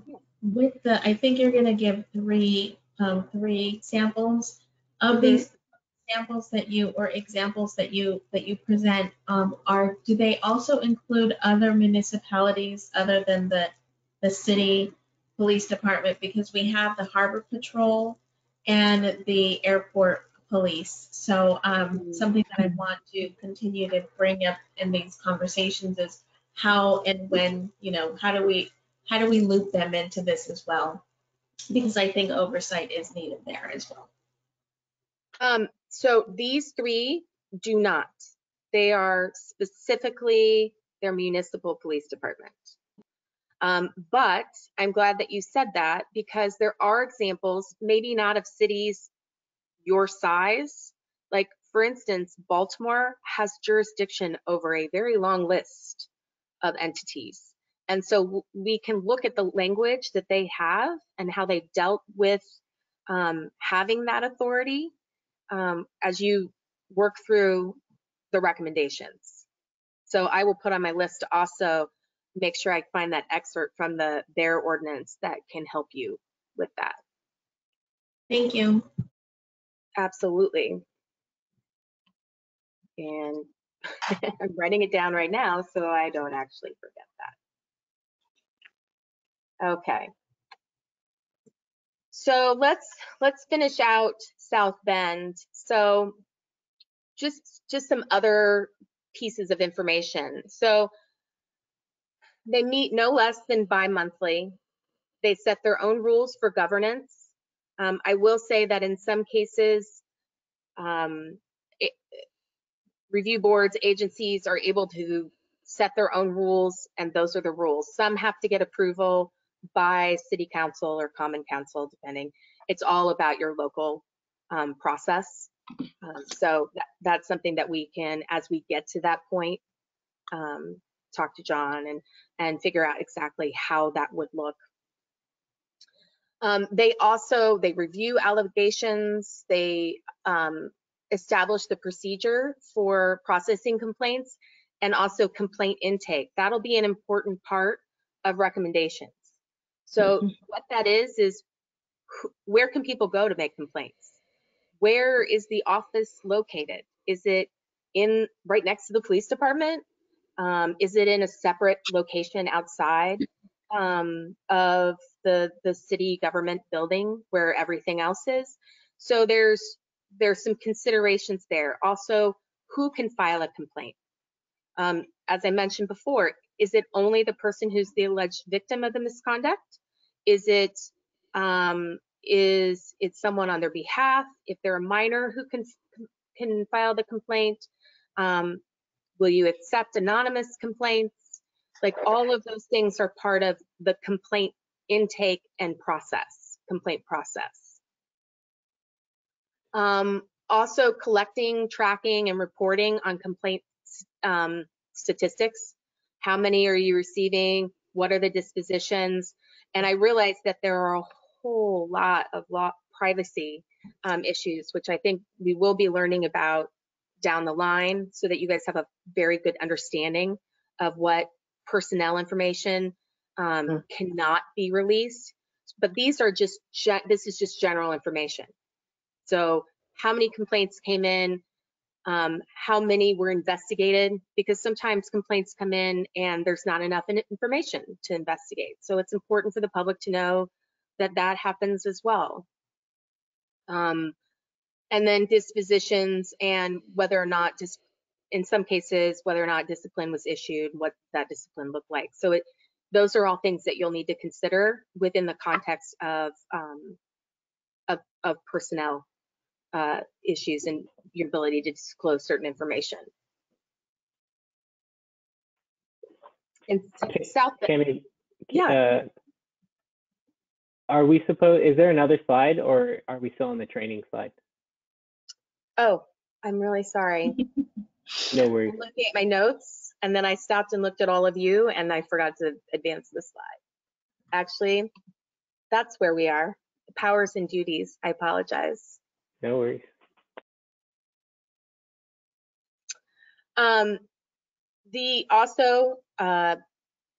The suggestion of revision to existing or the addition of new policies.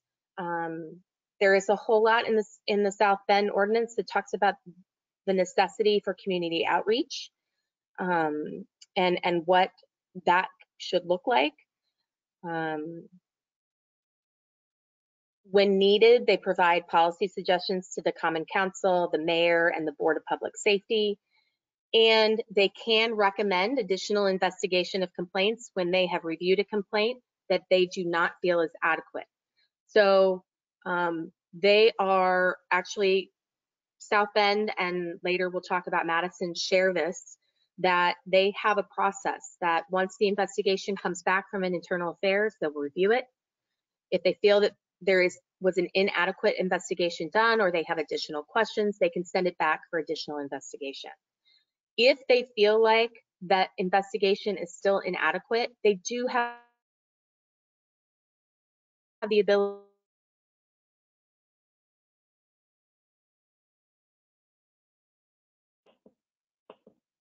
Is it cutting out for anyone else? Okay. Yeah, I think we may have lost her. Where did she go? I think she's frozen. Do you want to take about a 5-minute break, Chair? Yeah, I think that'd be great. So let's take a 5-minute. Sorry, if I Go made ahead. two, Sam, I just wanted to add something so I don't forget. Might be helpful for the commission. Cami mentioned the city organizational chart. If you type in Santa Barbara City Employee Handbook, that's the only place I can find it right now. Page 3 will show it. So it'll show the mayor and council being first, and then the second line is city administrator, city attorney, and then boards and commissions. And underneath that is all the department heads, and it splits on, so on and so on. Which brings up a point too in terms of research and deciding. If you go to the HR page, you'll see MOs used. If you just read the city employee handbook, it'll get you familiar with some of the rules too. And so that was just one thing that came to mind for the commission to look at. The organization chart, how are we organized? So I just wanted to add that before you go to break, because I'd probably forget mentioning it to the commission. So sorry for the interruption. No, appreciate that, John. Thank you very much. So we'll take a 5-minute break and we'll come back at 7:25. Thank you.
Hey, Cami, the commission Yes. decided to take about a 5-minute break. Well, it seemed like you froze.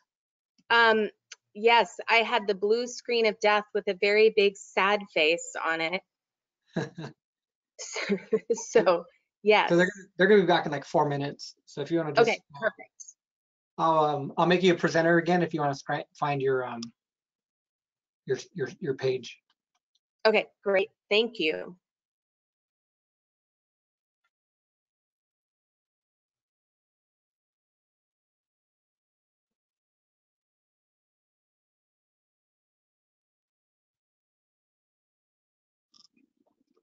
So tell me if you I see the show my screen. So let me just get to the right slide before I do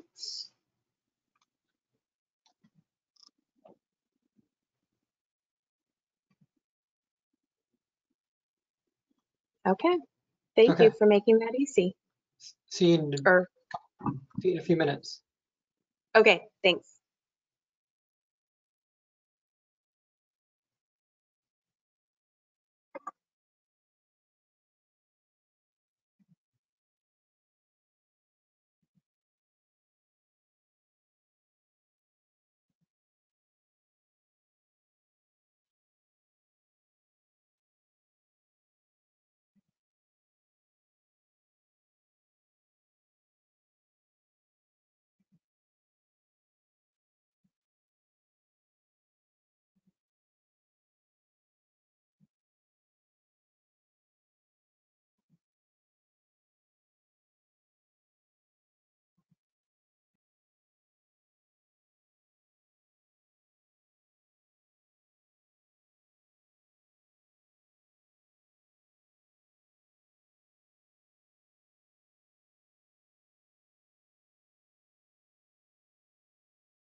Hey, Sam, is Cami back? I am. Okay. Sorry, everyone. I had a blue screen of death come up with a big sad face. Oh, So no. fortunately, it rebooted. So we'll keep our fingers crossed that that does not happen again. No worries. We'll be flexible. So at 7:26, we'll call the meeting back to order, and Cami, I'll throw it back to you. Okay, what I was in the midst of saying was that is my last slide on South Bend. And before I move on to the next city, I just want to make sure that there weren't any additional questions. Okay.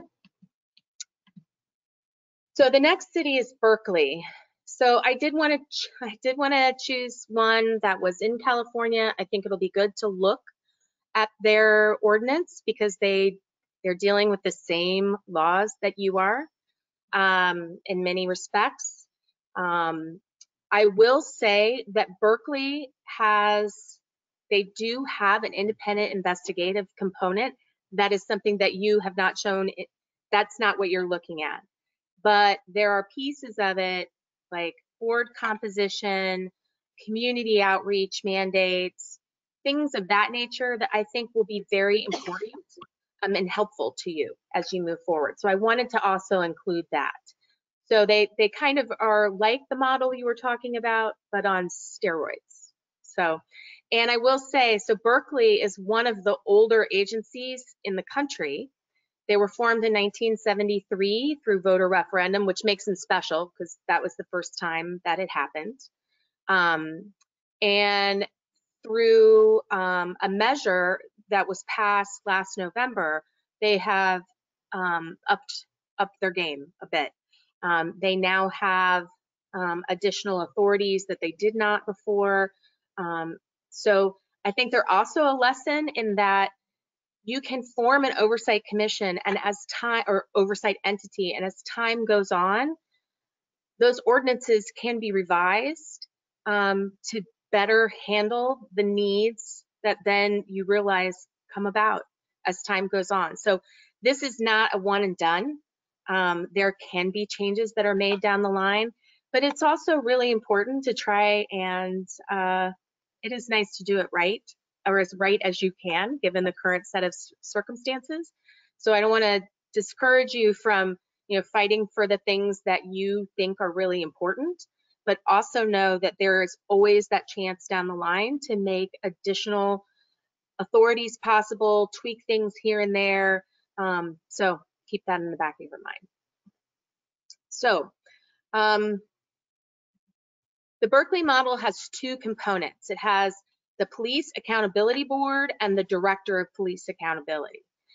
So the board, and I'm sorry, this is very small, their purpose is to promote public trust through independent, objective civilian oversight of the police department and to provide community participation in setting and reviewing police department policies. I'll talk a little bit more about this later. One of the interesting things is that they can develop policy committees that you don't have to have voting members of the board on. So members of the public who aren't on the board can join to actually contribute to some of those conversations. So I thought that was interesting. And they don't say that they all have to be civilians as well. It's just members of the community can also sit on those boards. They also provide a means for prompt, impartial, and fair investigations of complaints brought by members of the public against sworn employees of the Berkeley Police Department. So that's important. So their jurisdiction is only over sworn members of the department. And the other piece of that is that they do not do internal complaints, only external. It's members of the public who bring complaints. So their Director of Police Accountability actually acts as an investigator in their process. They investigate complaints filed against sworn employees. To reach an independent finding. as to the facts and recommend corrective action where warranted. So the director of police accountability, most of what they do is something that I'm not sure is going to apply to what you're working on, but they do also act as staff to the board. They help carry out the will of the board, and they also manage any other additional staff that might be part of the agency. So in that sense, it's not that all of what they do is not applicable to what you're talking about. So there are some pieces that I think will be important, but it's just that investigative piece that is not in the realm of what you have been discussing. And as I mentioned, they serve as secretary to the Police Accountability Board, and they help them carry out all of the duties that are part of their mandate. Okay. Moving on, some powers and duties of the Police Accountability Board. So they make recommendations regarding the operation of the department, including all written policies, practices, and procedures in relation to the Berkeley Police Department. They receive and consider the findings and recommendations regarding complaints. And so they review them just as if internal affairs had done the complaints. And then also I thought something that is interesting is that they also participate in the hiring of the chief of police. Now, there are a couple oversight agencies out there that hire and fire the chief. That's not what they do. What they do is when there is a notice of a vacancy of the chief of police, the city manager consults with the Police Accountability Board or a subcommittee of the board on the job requirements, the application process, and the evaluation of candidates. So they become part of a bigger process, but they are not in charge of the process. So I think that's an important distinction. Cami, can I ask you something? Uh-huh. Do you know if they have a separate police commission like we do? Because some of these duties are already in the city charter for our police and fire commission. So you know what? I don't know the answer to that. I'm sorry, Mary, but I will find out for you. Yeah, and I know Berkeley's a charter city as well, but it's just that the charters are so specific about duties. I think that's just something we're going to need to grapple with. Okay. Yeah, I will find out for you. And just as a spoiler alert, when we talk about Madison, they do have a police and fire commission, and it is dealt with very specifically in their ordinance. Oh, okay. Yeah. So I can't help you with it here, but I can help you with it in the last section of the presentation. Oh, sorry. So then also they get to access records of city departments, compel attendance of sworn employees of police department, and they also have the power of subpoena. They adopt rules and regulations necessary for the conduct of their business, and they propose their budget to the city council. So the reason I mention that is that although the director of police accountability will probably help them develop that budget, it's their budget to propose. So they're very involved in that. Budgets are handled differently in different communities. There are cities that mandate a certain percentage of the police department's budget to be the budget of the oversight entity, so that as police department budgets rise or fall, then the oversight agencies correlates with that up or down. There are others that don't have that, but have specific language in the ordinance that says that they will be given the resources necessary to conduct the business of the oversight board. So in some cases it's very vague, but at least gives a leg up when or the opportunity to prove that with a budget you can't do what you've been mandated and that you need more than what you've been given. There are lots of agencies that have nothing about their budget in their ordinance. And so sometimes they find themselves being kind of in the middle of political will as to whether or not they're well funded or not. So definitely something to consider. And also part of that will be looking at how other agencies are funded and how that works. Like there is a learning process that we'll go through so that you know what you can ask for in that realm. Cami, quick question on the Berkeley model. Can you go back just one slide? Sure. To the slide describing the PAB and the oh yeah, the very first one. Okay, hold on just a second. This one? Yep, that's the one. And so am I right in thinking about this as like a 3-pronged approach hybrid system? So basically they have the PAB, which is completely separate from the oversight committee that's made up of community members who are reviewing and making recommendations.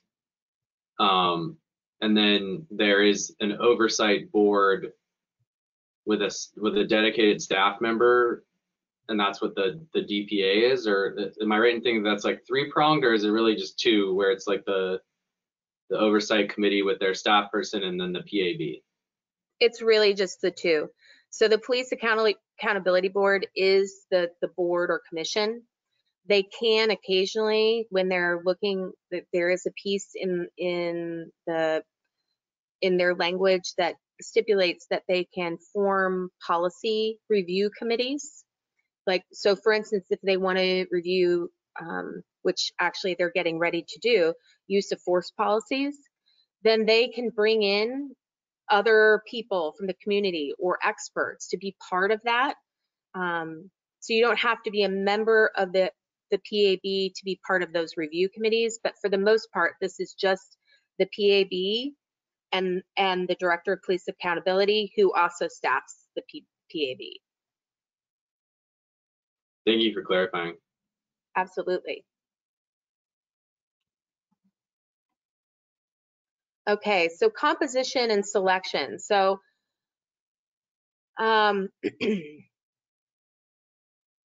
the board is composed of 9 members selected by the mayor and city council. Each person has to be a resident of the city, at least 18 years old, cannot be, so they're a little bit more specific than some ordinances of what you cannot be. A lot of them talk about current sworn officers or a member of law enforcement within X number of years, but this one also talks about you cannot be an employee, officer, or contractor with the city, a current sworn police officer, a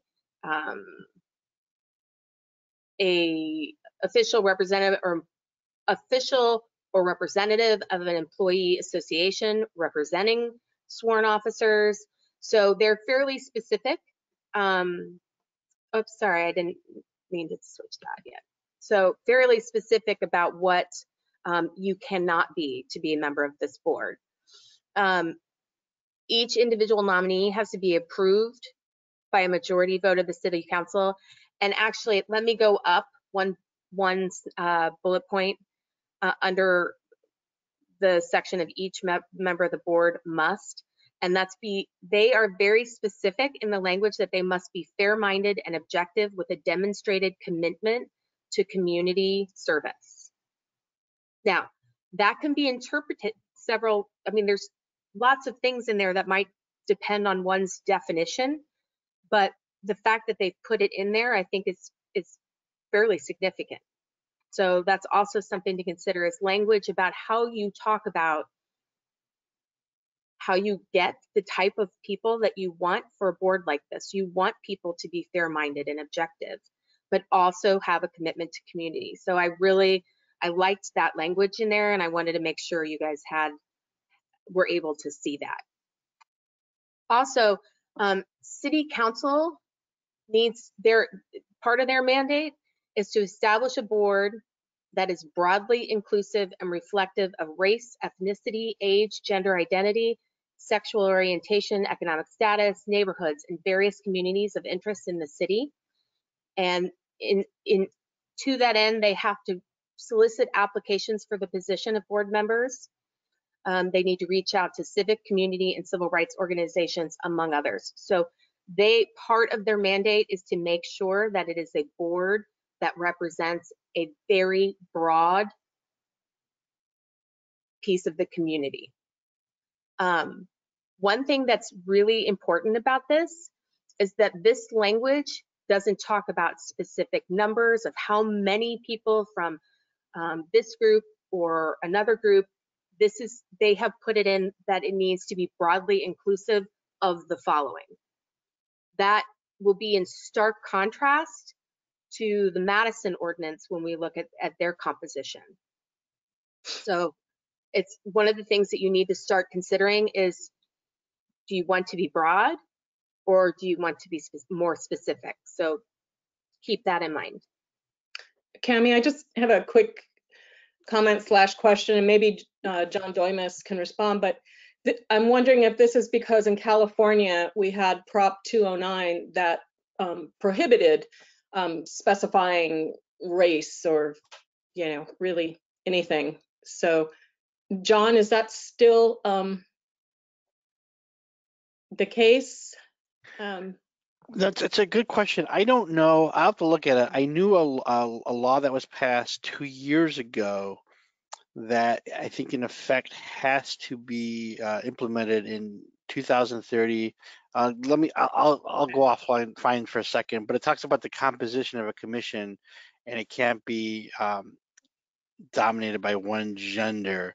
So so if you have a law like that, I don't know if it affects that. It was passed years ago. Give me a couple minutes and I'll tell you the exact. When Cami finishes, I'll tell you the exact specificity. And I think it's important for the commission to know this law of what a makeup maybe have to be for the commission by the year 2030. So there is a specified makeup that committees do have to have if the city reaches a certain population threshold. I think that was for board of directors as well. And then also Prop 209, if you can see if that's still. Sure. Thanks, John. And thanks for the question, Mary.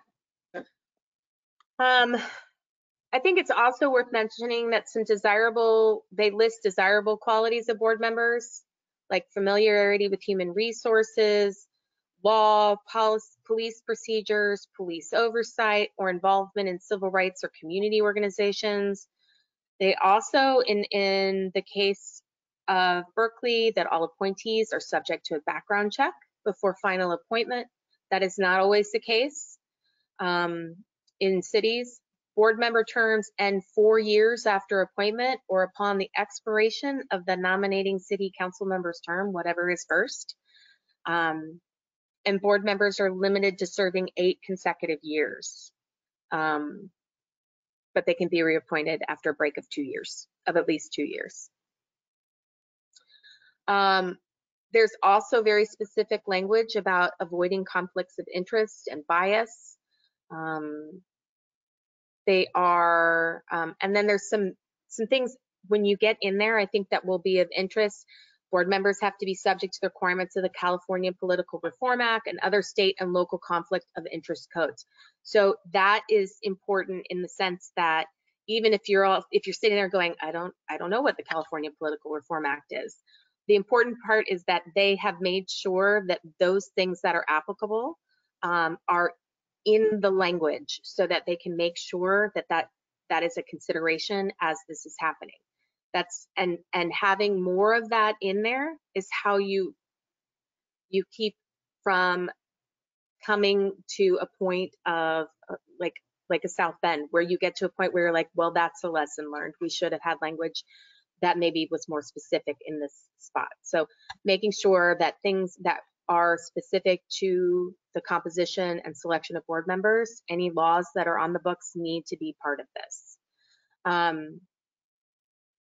And then also some language is included about maintain basic standards of fair play, impartiality, and avoid bias and the appearance of bias.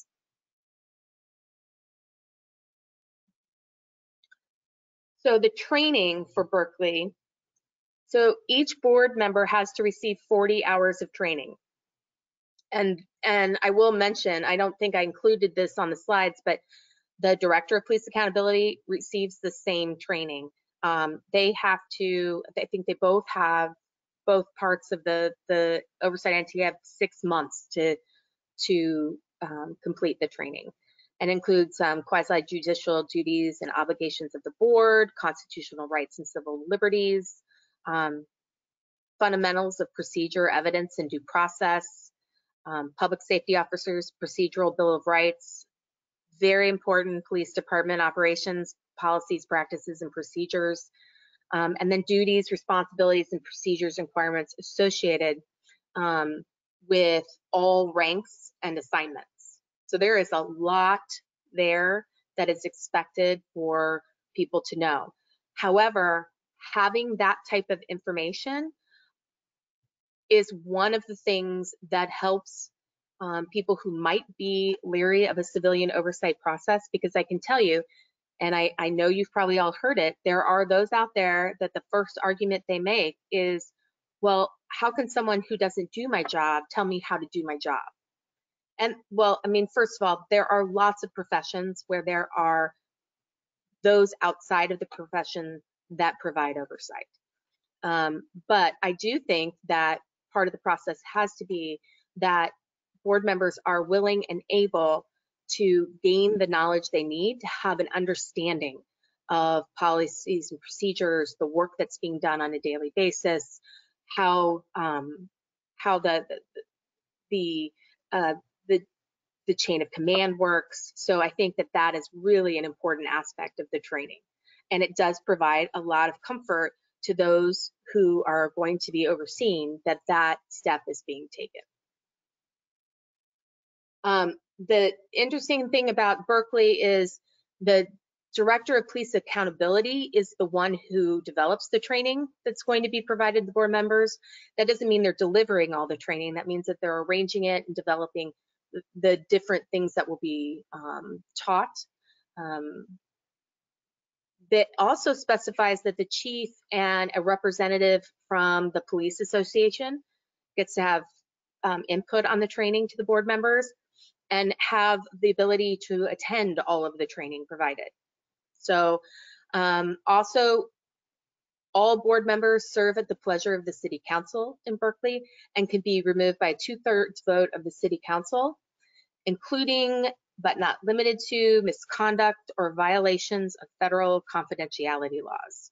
So the Berkeley ordinance does have quite a few things in it that they talk about confidentiality quite a bit, and I think that that is also important because that is another concern that many who are not avid supporters of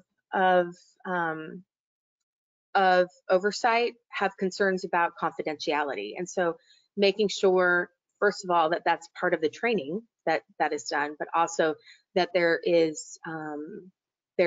are things in place so that if confidentiality agreements are breached, then there are steps for removal.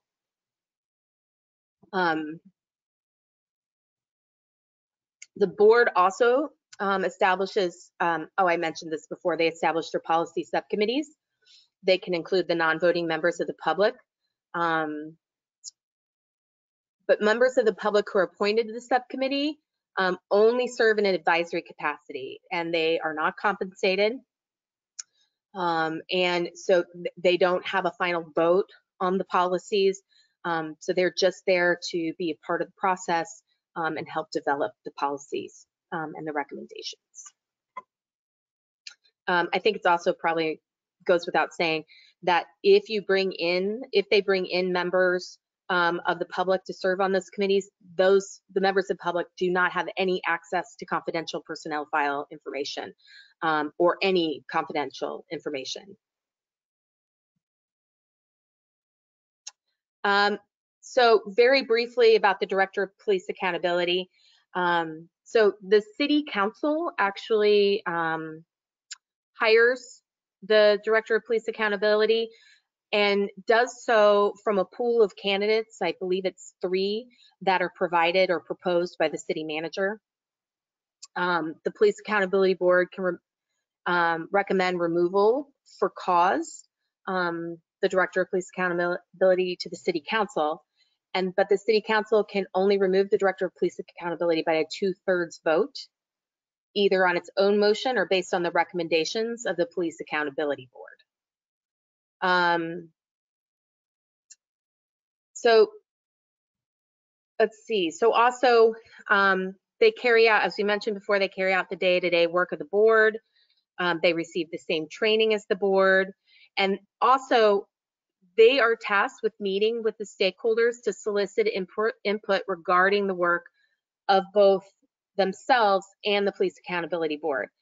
And the ordinance specifies who those, that the stakeholders are include but are not limited to employee organizations representing officers, organizations promoting civil rights and liberties, and organizations representing communities of color.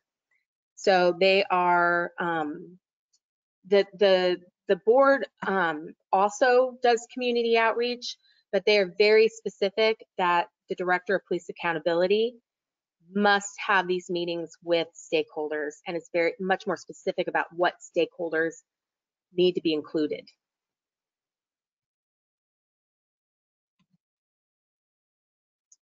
So the last thing I'm going to talk about with Berkeley is they do have the ability to be engaged in policy review and approval.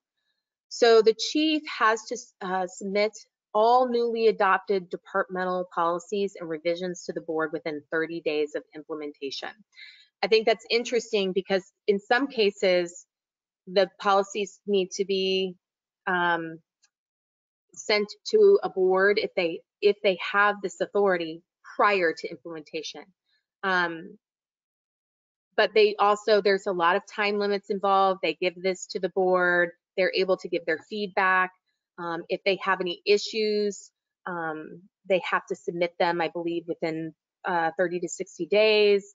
And if they can't agree on whether or not this policy should go forward, then it goes to the city manager to kind of be the tiebreaker. The board itself is able to review policies, practices, and procedures of the department at its discretion, or it can do it at the request of a member of the public. If there's a policy complaint or as a result of a complaint that's filed by a member of the public against an officer. So before I move on to Madison, are there any questions or comments?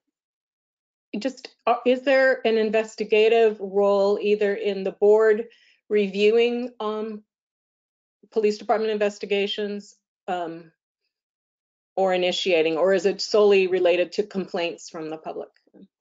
So it's solely related to complaints made by the public, and those investigations are done by the Director of Police Accountability. Or there's actually a very long section of how it works that you'll see in what I'm going to send you. But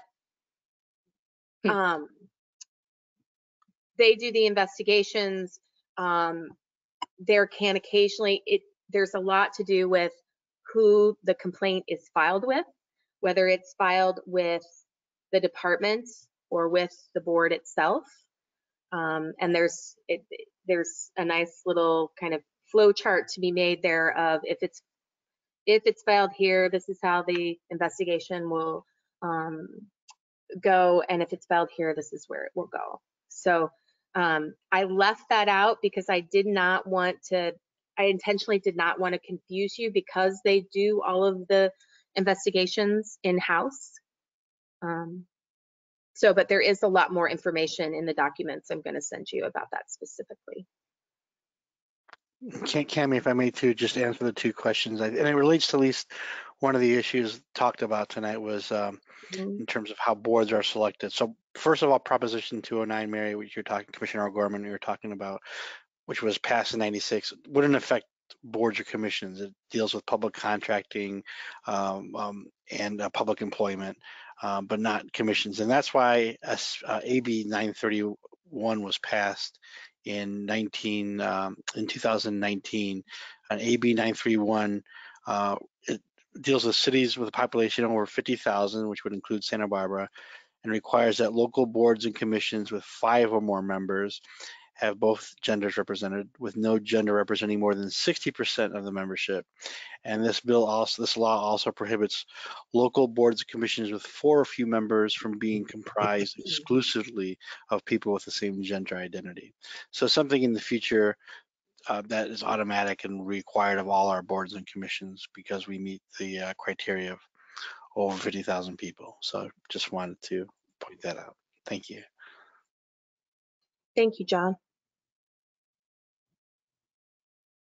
Okay, if there aren't any more questions about Berkeley, I'm going to move on to Madison. So Madison is also it was established in 2020. They had been working on it for years ahead of that time, but like many cities, the events following the death of George Floyd pushed them to act very quickly on something that had been in the works. So the purpose of the PCOB, is to ensure that the Madison Police Department responds to the needs and concerns of all the community to help build trust. The board is completely independent from the police department. They are authorized to hire and supervise the independent monitor, which I'll talk about a little bit later. And they work cooperatively with the Office of the Independent Monitor and the community to review and make recommendations on police discipline, use of force, other policies and activities such as rules, hiring, training, community relations, and the complaint process, the complaint intake process itself. So the Police Civilian Oversight Board, the reason I'm talking about them first is because they really are the most powerful part of this entity, because they hire the Office of the Independent Monitor, or the Independent Monitor, and the Independent Monitor answers to them.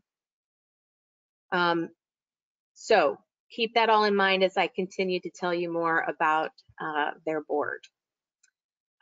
Their composition, they have 11 members and 2 alternates. And the 2 alternates not only act in the absence of a member, but also they will step in when there is a member that needs to conflict out.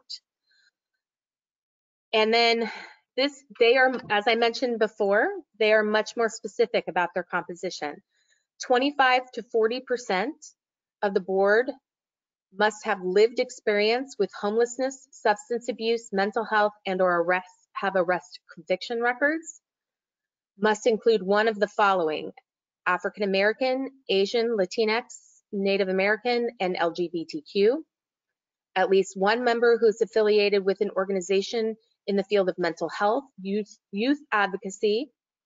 At least one with arrest conviction record, and members shall represent a diversity of age, socioeconomic status, gender, geographic residence, and work experience. So, yeah. Is this on a slide? Oh, no, but I'm going to send this to you. I apologize. No,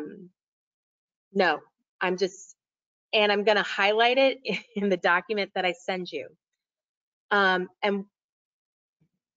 what is really important about this is that, and something to consider, is that the board is now, the city is being sued for implementing quotas because of this part of the ordinance. It's about the 25 to 40%, and that second piece that I talked about, that must include one of the following.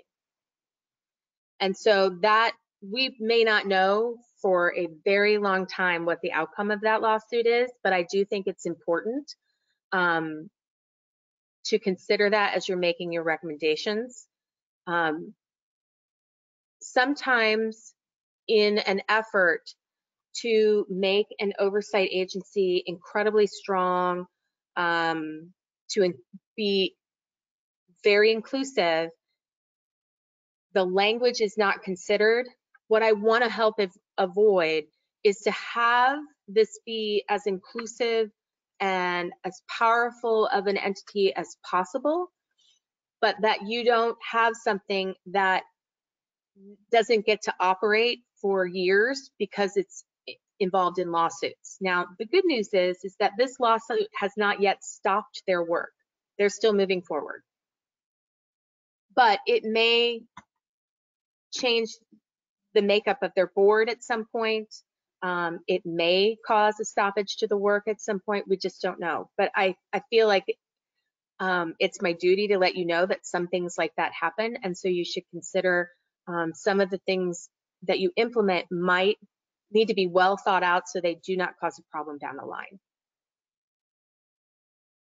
Yeah, and if I could just say really quick too, because I think that's a really important point that you're making about the potential liability in the language, and we have to be really specific about that, but also to be intentional too, because I noticed that none of the examples, to Commissioner Lesnar Buxton's point earlier in the meeting, mentioned differently abled communities, and when we're trying to be inclusive, even Berkeley, I think they covered it by like communities of interest, but in terms of being intentional and disabled folks are disproportionately affected by police misconduct, I think it'd be important to consider that as well in writing the language for composition. Absolutely. And about that, and then remembering what Cami had advised several weeks ago, is just to be careful that we're not so specific that we end up with an empty position. So saying things like that represent community, or that's equally, I don't know, something where it shows that there's good faith in reaching those diverse populations, but so that we don't end up without, or that we end up taxing the same people repeatedly so that they can fill a spot. So just keep that in mind. Thank you for adding that, Lizzie. That's what I was going to mention. And also, Christian, you're right. I think it's important to remember, though, that the being so specific to the point where inevitably someone will be left out. Anytime, I'm always concerned about lists, because what happens if someone is left off that list, and then you have excluded a really important part of the community without intending to. So I think being very intentional about how you word that, so that there are no legal issues, of course, but then also for the reasons that you mentioned, Christian and Lizzie. So as far as appointment is concerned, so 9 members are appointed by the mayor, and common council, 9 members are appointed by a combination of the mayor and the common council, and then confirmed by common council. A lot of boards are done that way. So the mayor gets to have their say, and the city council gets to have their say, and then, but it's ultimately confirmed by the city or common council. And then also with your alternates, one is appointed by mayor and one is appointed by common council in Madison. So also training and procedures. So the training for Madison is also fairly specific in their ordinance. And I don't know if you mind, I feel like I'm going to go over that fairly quickly, because it also is very similar to Berkeley and South Bend. They are to have training that develops expertise in police oversight and community policing.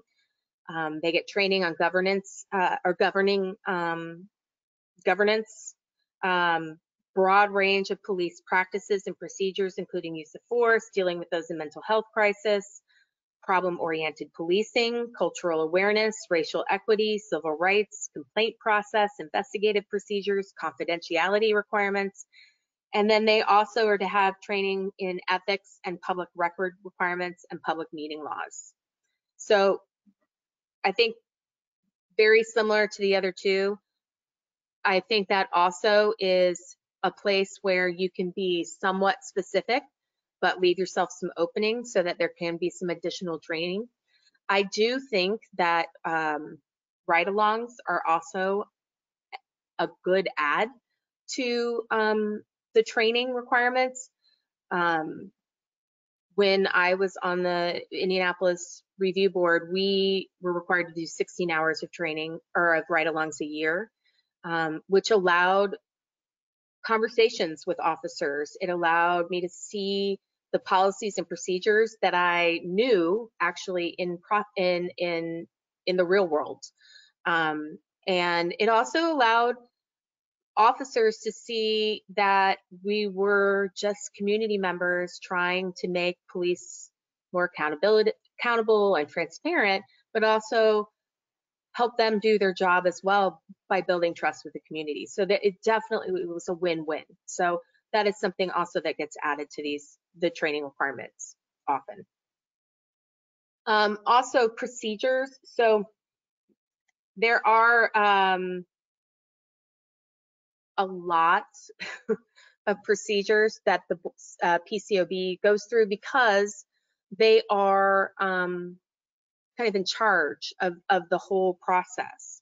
So they often, with the help of the Office of the Independent Monitor, they create policy and procedure manuals for themselves, including the jurisdiction of the board, relationship of the board to the Office of the Independent Monitor, board member roles, required training, and special board rules and policies. So the interesting piece about this is they have a lot of responsibility, but the ordinance has been fairly vague on the specifics of it. They're allowed to kind of go to write that themselves. So that is also something to consider. I have to admit, this is part of, because they're new, this doesn't happen very often, where the board's procedures aren't very specifically outlined. And so I don't really know how to tell you what the end of that story is. But I do think it's very interesting, particularly with them being able to have a say in what their training is, what their roles are, and to help build some of that out. But I will say that's all kind of based on their powers and duties. So there are some guidelines. It's not like they don't have rails to work within, but they do have a lot of leeway. So their powers and duties that I just mentioned. So they evaluate the independent monitor and the chief. They evaluate the monitor for the mayor and common council. The chief's is done with the input of the independent monitor for the mayor and the police and fire commission. So their evaluation goes into to become a part of what the police and fire commission use in their evaluation of the chief. They also do an annual report where they assess the monitor's office, they assess their own activities, they put into writing some of the concerns of the community that they have come across over the last year. They assess the Madison Police Department's discipline and investigative process.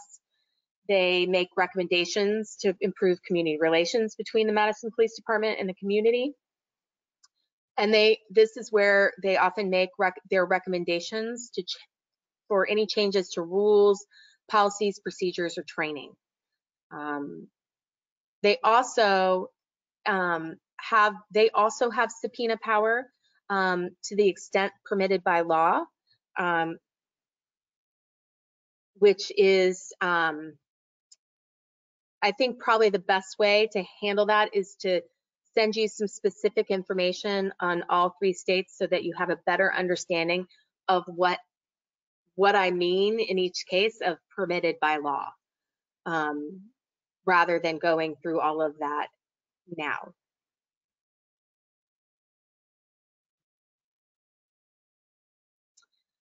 So some other considerations about the Police Civilian Oversight Board. I promised some information about the relationship with the police and fire commission. So the board does not have the authority to impose discipline, reverse disciplinary decisions, or mandate any other action or decision by the police and fire commission. All of those things lay with the police and fire commission, and the board does not have, they are not able to overlap with any of their existing, the PFC's duties or roles. The other piece is that although the Police Civilian Oversight Board has the ability to hire and fire the independent monitor, they're also mandated to work collaboratively, both with the monitor and the office of the independent monitor. I think that that's important so that there is not a contentious relationship between the two, that there has to be something that guides the working relationship with the two of them so that actually things can move forward.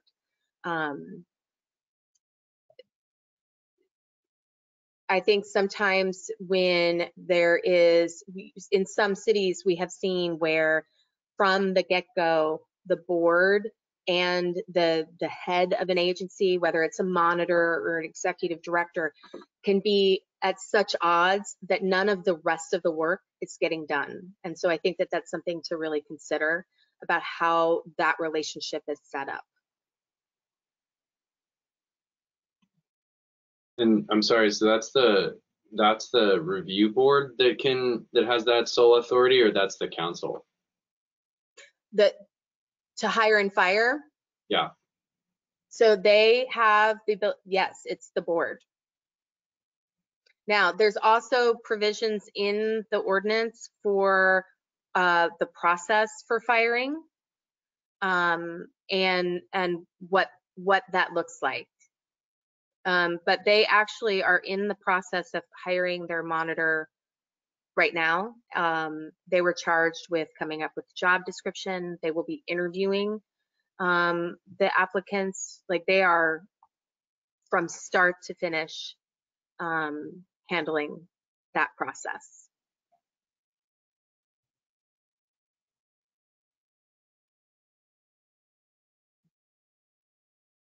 So I want to switch over to the independent monitor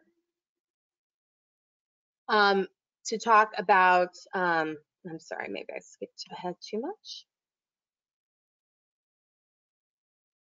So yeah, let me skip to the independent monitor. First, I want to talk about a little bit about the qualifications, recruitment, and reporting structure. So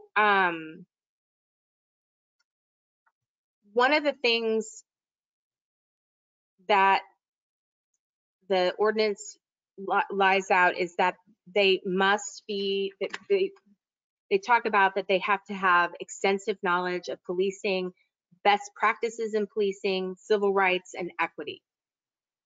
They have to, the PCOB, as I just mentioned in response to Christian's question, they have to develop an appointment process that includes board community input, community outreach, and ensures that the selection of an individual will provide the necessary expertise and independence.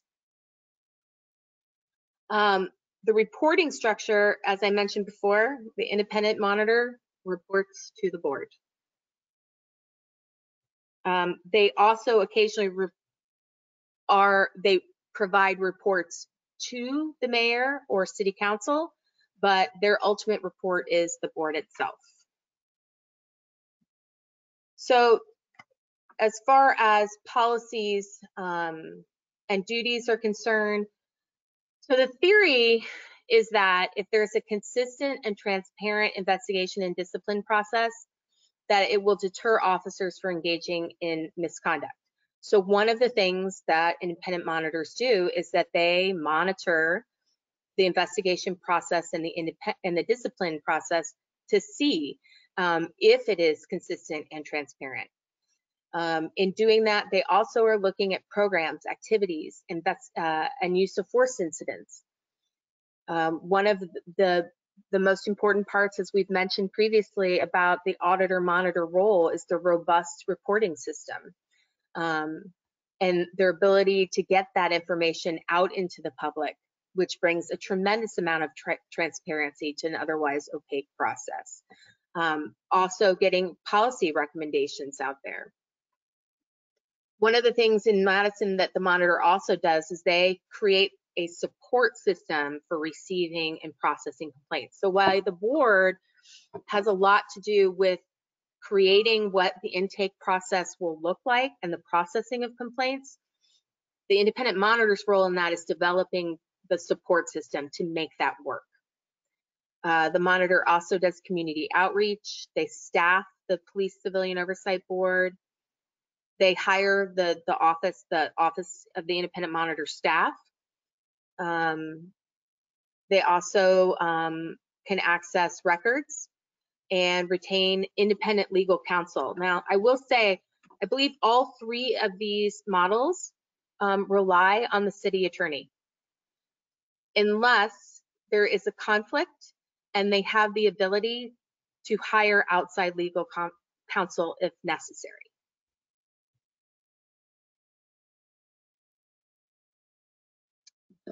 I think it's also important to mention, and I think that this will come up in future conversations, so I just really want to lay the groundwork for it now. Madison very specifically lays out when they have to stop their review process. So they can only act on a review request after, for instance, a trial court has ruled on something, if it is a matter that is in the midst of trial. They cannot act on any review request that is the subject of a grievance proceeding until all appeals are resolved, and they can use the city and should use the city attorney to help determine if the proceeding must be deferred. So one of the problems that civilian oversight entities deal with is if you have a complaint, particularly if there's any kind of independent investigation going on, if there is a criminal or civil suit pending, then you have to be very careful that the work that's being done there will not affect or impede the work that's going on elsewhere. So having some language in the ordinance, I'm not sure that there's a recommendation that actually needs to be made, other than that the eventual ordinance deal with this piece is important. So I think that when you look at the ordinance for Madison, it does have a probably much more clear explanation of this than what I just gave you.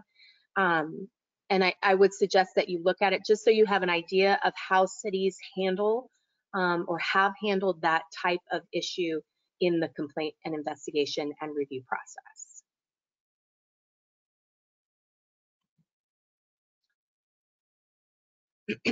Some other considerations for the independent monitor itself. So confidentiality is very important.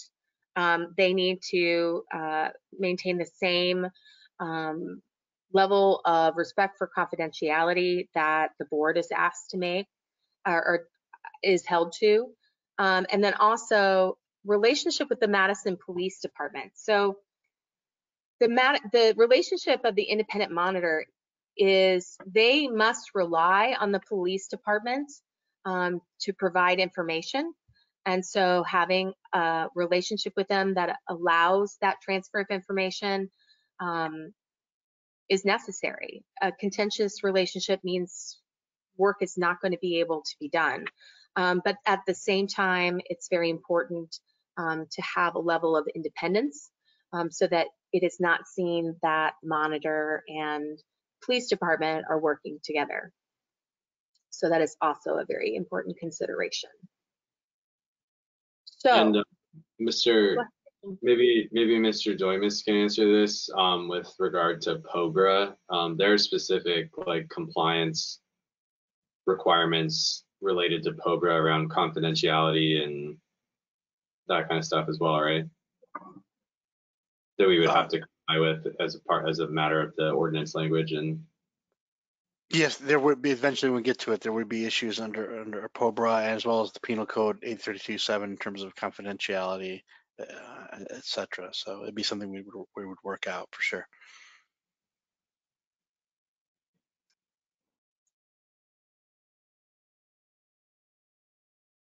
any additional questions on Madison?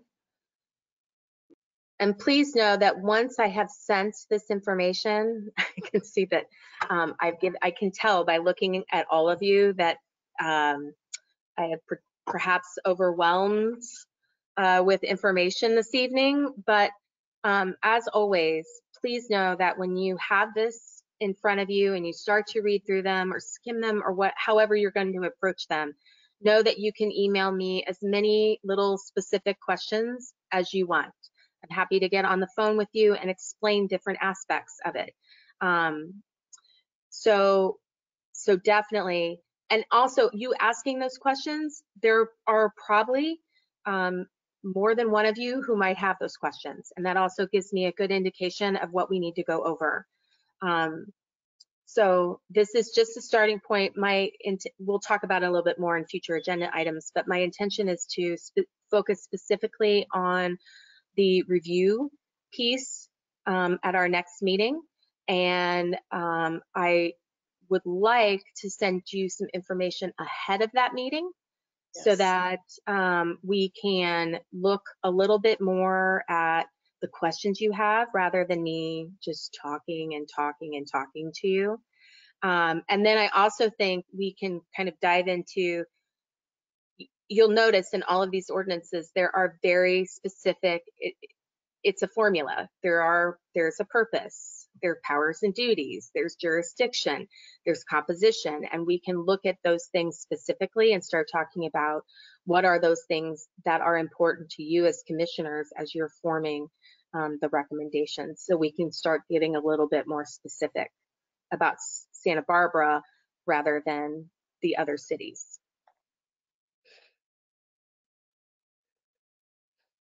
Can you email us that PowerPoint? Absolutely. Thank you. With the notes. Yeah. Thank you so much, Cammie. Just really appreciate all the work there. Thank you. And I also just want for members of the public that are watching, we'll also post these documents on our website too, so the public has access to them. Yeah.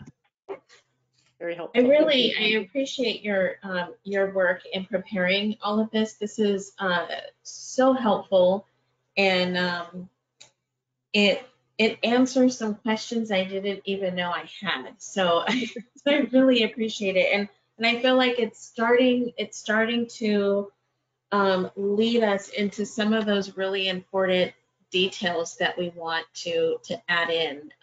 So I don't know if you're doing that intentionally, but I really like your approach in organizing us into this sort of this orientation of how we want to look at these complex components. So thank you very much. I look forward to, on my casual leisure time, reviewing this again and cross-referencing, and then, considering some of our unique issues or considerations.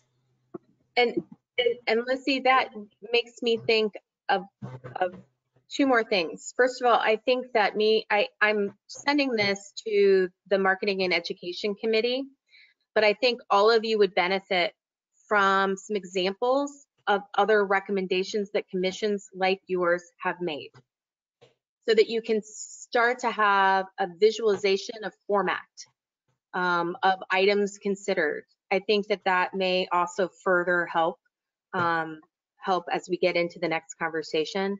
And I also want to remind you that, and I don't know if any of you are thinking this, but I just want to make sure that if this is comforting to any of you, I need to say it, is that you are not going to be responsible for writing an ordinance. You are just responsible for recommendations. And so there are some of the things that I'm talking about that are really specific, that really get, there are some things that are going to be the job of those who eventually write the ordinance. What you are doing is guiding them to make sure that there are specific elements in that ordinance. So I just don't want you to be so overwhelmed that you're going to have to create an 18-page document that's absolutely perfect and can be enacted. That's not going to be your end product. And I think that also will help when you see those other recommendations from the other cities. I have a question. Is this PowerPoint available already in Spanish? And if not, Sam, is this something that maybe we can get somebody who works in the city to translate it into Spanish? Just because it's such amazing information and it was very detailed, as you mentioned. And I feel like the community should have access to it as well. Agree, Vice Chair, and we have staff that can translate the PowerPoint once Cami sends it over. Great, okay, thank great. you. Thank you.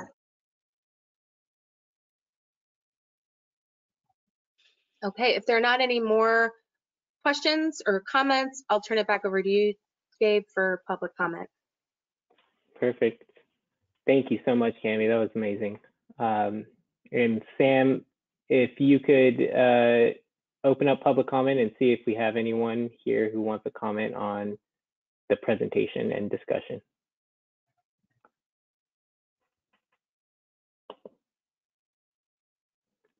And it looks like Mayor Murillo would like to make a public comment. Go ahead, Madam Mayor. Hi, everybody. I thank you, and I hope it's appropriate for me to chime in. When I heard in the presentation that some of the the actual civilian oversight board members are required to do ride-alongs. I remember I've done a couple of ride-alongs. I'm really due for another one. But I really do recommend that if the commissioners actually want to have some interaction or impressions and get perspective, not just on the job, but from the officers themselves. I mean, I know, with all due respect to Lieutenant Hill and the chief, who are in your meetings, there might be some educational value in that. And I know I've heard through the meetings that that there might be some contact with the police officers union, and I do encourage you to make contact with them. Whatever recommendations come to the council, if the more people that have been at the table, the better for us to process the recommendation and embrace it. And so those are my comments, Mr. Chair. Thank you.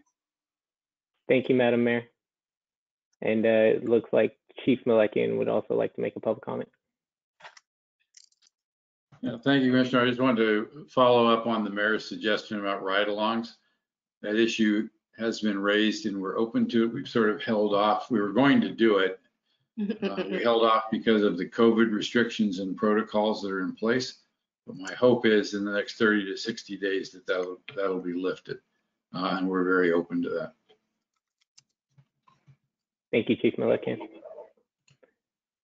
I believe there's one comment. I believe there's one comment from the public, Chair. Give me one moment. Mr. Green, I see that you have raised your hand. Let me unmute you. You may begin, Mr. Green.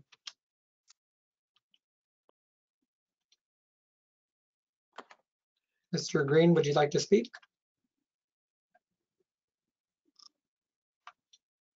It appears that there is no comment, Mr. Chair. You're able to move forward. Okay. Thank you, Sam. And so we'll move to our last item, which is future business. And Sam, when you get an opportunity, if you could pull up the draft agenda for the first meeting of September. And before we go over the agenda, Chief Melekian had asked to speak about the Guadalupe incident over the weekend. And so it's directly related to future business because you'll see that the first item is a Q&A with Chief Melekian, is what we're proposing. And Oh, very good. with that being said, because specifics about what Chief Melekian might discuss are not on the agenda, we can't get into too much questions or discussion on it, but there will be an opportunity at the next meeting for us to ask about this, but also other things related to policies, procedures, or other topics that we think would be useful for our conversations in the future. So with that, I'll turn it over to Chief Melekian. Thank you, Chair Escobedo. And just very quickly, I won't take up a lot of time. I'm sure everyone is aware of the tragic incident that occurred in Guadalupe over the weekend. And I wanted to talk really about 2 points. One was the investigative process, which is a fairly new one. That's not fairly new, it's new as of July 1st, so it's very new. That is being used in that incident. And then secondly, to talk at least my thoughts about how if this incident were to have occurred in Santa Barbara, how it would impact an oversight commission. Very quickly, the incident in Guadalupe occurred Saturday night. A Guadalupe police officer was going to make contact with a felony warrant suspect. That's at least the statements that have been made publicly. There was a shot fired. We do not know why yet. And that round missed and killed an uninvolved person across the street. What's unique about this, as is the normal protocol, the county sheriff's office responded to Guadalupe. Their officer-involved shootings are handled by the sheriff's office. But in this case, because of the law that went into effect as of July 6th, the State Department of Justice also sent investigators to the scene. The media reports have listed them as the lead agency. That is true, but that investigation is done in collaboration with the local jurisdiction, which in this case is the sheriff's office, because Guadalupe, that's their approach. Hopefully by the time we get to the meeting in 2 weeks, I'll have a little bit more opportunity. They're still working off, I think, some rough edges about what this new protocol will look like. It specifically, for example, requires that the person who was the victim be unarmed. But there's kind of a convoluted definition of what unarmed is, and there's a procedure for evaluating that, so determining whether the state arrives or not. But nevertheless, I think it's providing a level, I think, of comfort to the community that may not have existed before. And Chief Cash, who is the police chief up there, has gone to great lengths to reach out to both the family and the community, and I can talk a little bit more about that next time. What occurred to me when it happened was that whatever the model that we ultimately land on, what you ultimately land on, the council ultimately lands on, I think this incident and looking at it and how you would want to approach it it's pretty illustrative. And the question, for example, is obviously you want to know, the community wants to know exactly what happened. The secondary part is why did it happen, and the third part is what can we do to make sure that it doesn't happen again. The investigation of these kind of incidents is complicated, but I think everybody that's involved in this one is, and I think has been for quite a while, quite honestly. As you know, I was the police chief in Pasadena for a long time. I've been through this a number of times, and I've been very big on making presentations to the community about exactly what happened.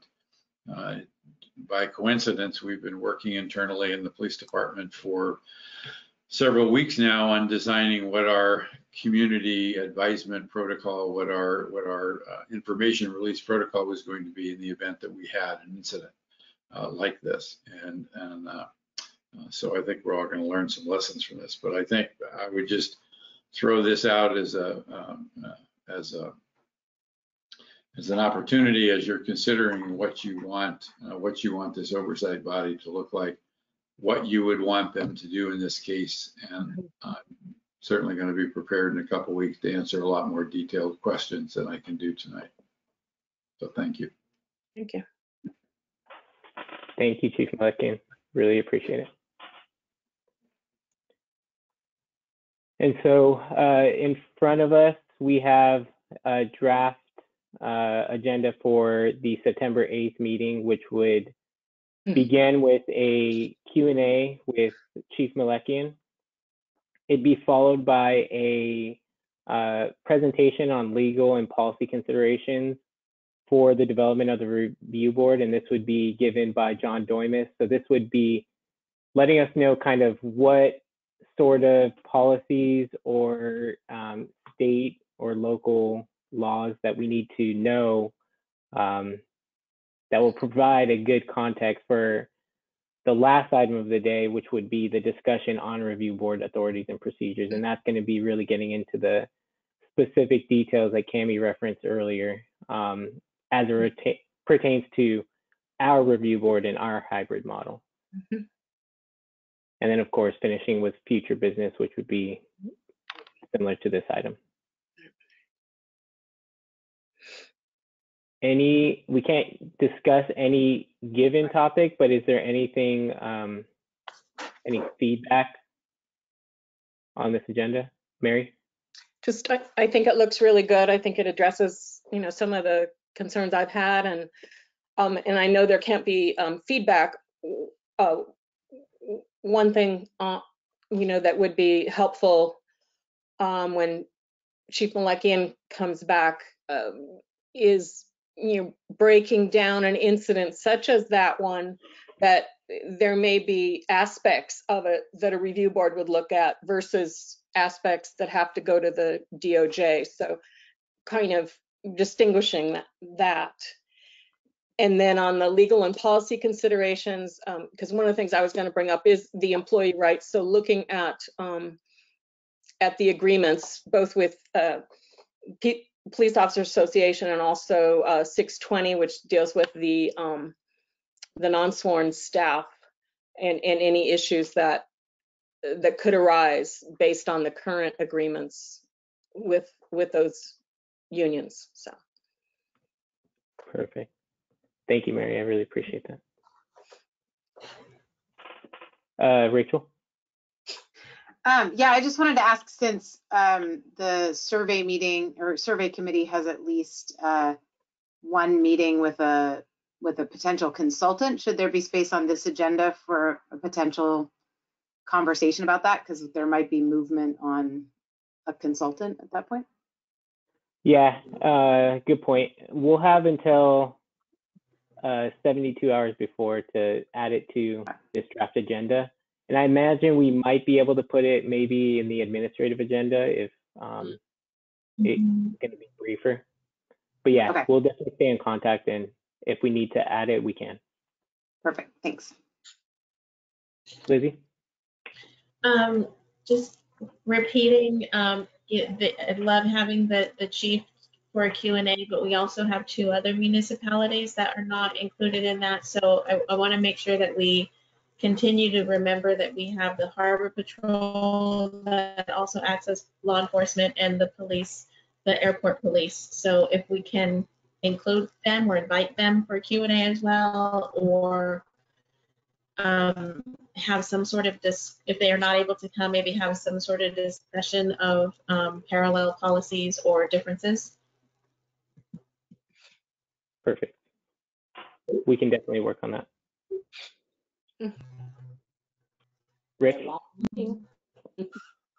And then Lieutenant Hill posted something in the chat. I'll read it out loud just so that the public knows. Lieutenant Sean Hill posted in our chat, as we wait on the circumstances to allow for ride-alongs, we are working on creating opportunities for the CFC to have experiences within the organization, such as a visit to the training academy and participation in training tools they use in conversation with staff. Good. Rich, I think you had your hand up. Yeah, I'm just looking over this agenda. I'm wondering if it's a bit ambitious, seeing the Q&A I feel can go for a while, I don't know. And then if we're getting a presentation and then having a discussion, I don't know how long of a night that can be. I'm just bringing that up. And I know that on hour 3, we're not as lively to discuss, and that could be a little, I just wanted to point that out. Maybe have time limits on the Yeah, item. I think that's a good idea. And I'll work with the vice chair, Cammie, Sam, and John to organize it so that we can get through them a little quicker and get to the meat of the issues. Appreciate that, Rich. Any other feedback? All right.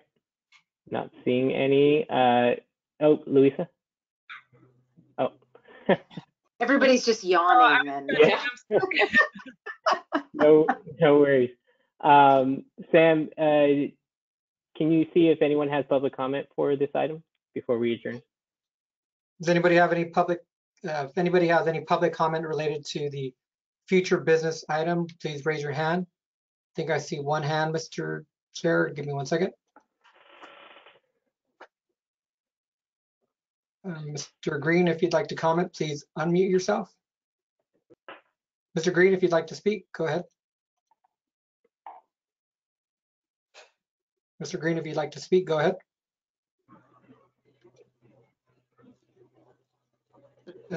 There are no comments, Mr. Chair. Thank you, Sam. Well, with that, thank you, oh, Lizzie? So 2 things. I just wanted to acknowledge the passing of a 14-year veteran of SBPD, Gina Battaglia, was announced this evening. There's no really specific details on her passing, but I just wanted to offer space and acknowledge that. And then also, I thought we were going to talk about the opportunity for the NACOL conference that's taking place right now. Thank you for reminding us. We almost got through without that. Cammie, did you want to speak a little bit about that? Yes. So I don't know if all of you are aware, we are currently in the midst of our annual conference, and thanks to COVID, we have a very extended conference. But the beauty of that is that we have a virtual component and an in-person component. The virtual component has 32 different sessions. And in addition to this other information that I'll be sending to distribute to you, I'm also going to send you schedules. You can also find them on the NACOL website, but so that you can look over the virtual session specifically, or calendar specifically. All of those sessions are being recorded, and so you can watch them at a different, at a later date. They'll be available through December 31st. I encourage all of you to look at that because there are some things that I think will be helpful to give you additional information. For instance, next week we're talking about oversight commission and boards and how member selection criteria and processes can impact effectiveness. So there are sessions like that that can kind of give you some additional information that we might not have time to thoroughly cover in these meetings. If you can all get back to me individually about sessions you'd like to attend for the virtual, I am happy to get you signed up for those, to make that as easy as possible for you, because I think some of them really will benefit. And if there's some that just sound interesting, I mean, it doesn't have to necessarily benefit all the work you're doing here. There's some great sessions on jail and prison oversight that you might find interesting. So whatever floats your boat. Just let me know. There also is an in-person component of the conference, which is in December in Tucson, Arizona. And so I will also send, that is an additional 20 plus sessions that are different than the virtual. So I would love for you to have a look at that schedule as well in case you're interested in attending that. So, and if you have questions about the sessions, please let me know. I can probably answer many of them. Are they being recorded? Yes, they are being recorded. And so if there are some that have already occurred, don't hesitate to let me know you'd like to see the recording, because I can send you a link to that as well. Yeah, you had mentioned a panel of varying oversight boards that have different longevity and experience, like talking with each other about lessons learned, stuff like that, and best practices. That I'd be really interested in seeing that one. Absolutely. Yeah, that one just occurred yesterday, actually. So yeah. Thank you. Definitely. All right. And thank you, Missy, for bringing that up. I apparently am the worst self-marketer in the world. Thank you. Thank you so much, everyone. Sam, did you have anything? Nope. All right. Well, with that, we will close out tonight's meeting. And thank you all, and thank you, Cammie, for a great presentation. Really appreciate it. Yeah. Good night, everybody. Thanks, Thank you, everyone. everyone. Good night, everyone. Thank Take you care. all. Good night. Do we need a motion to adjourn? We will adjourn at 8:46. Thank you. Do we need a motion though, Chair?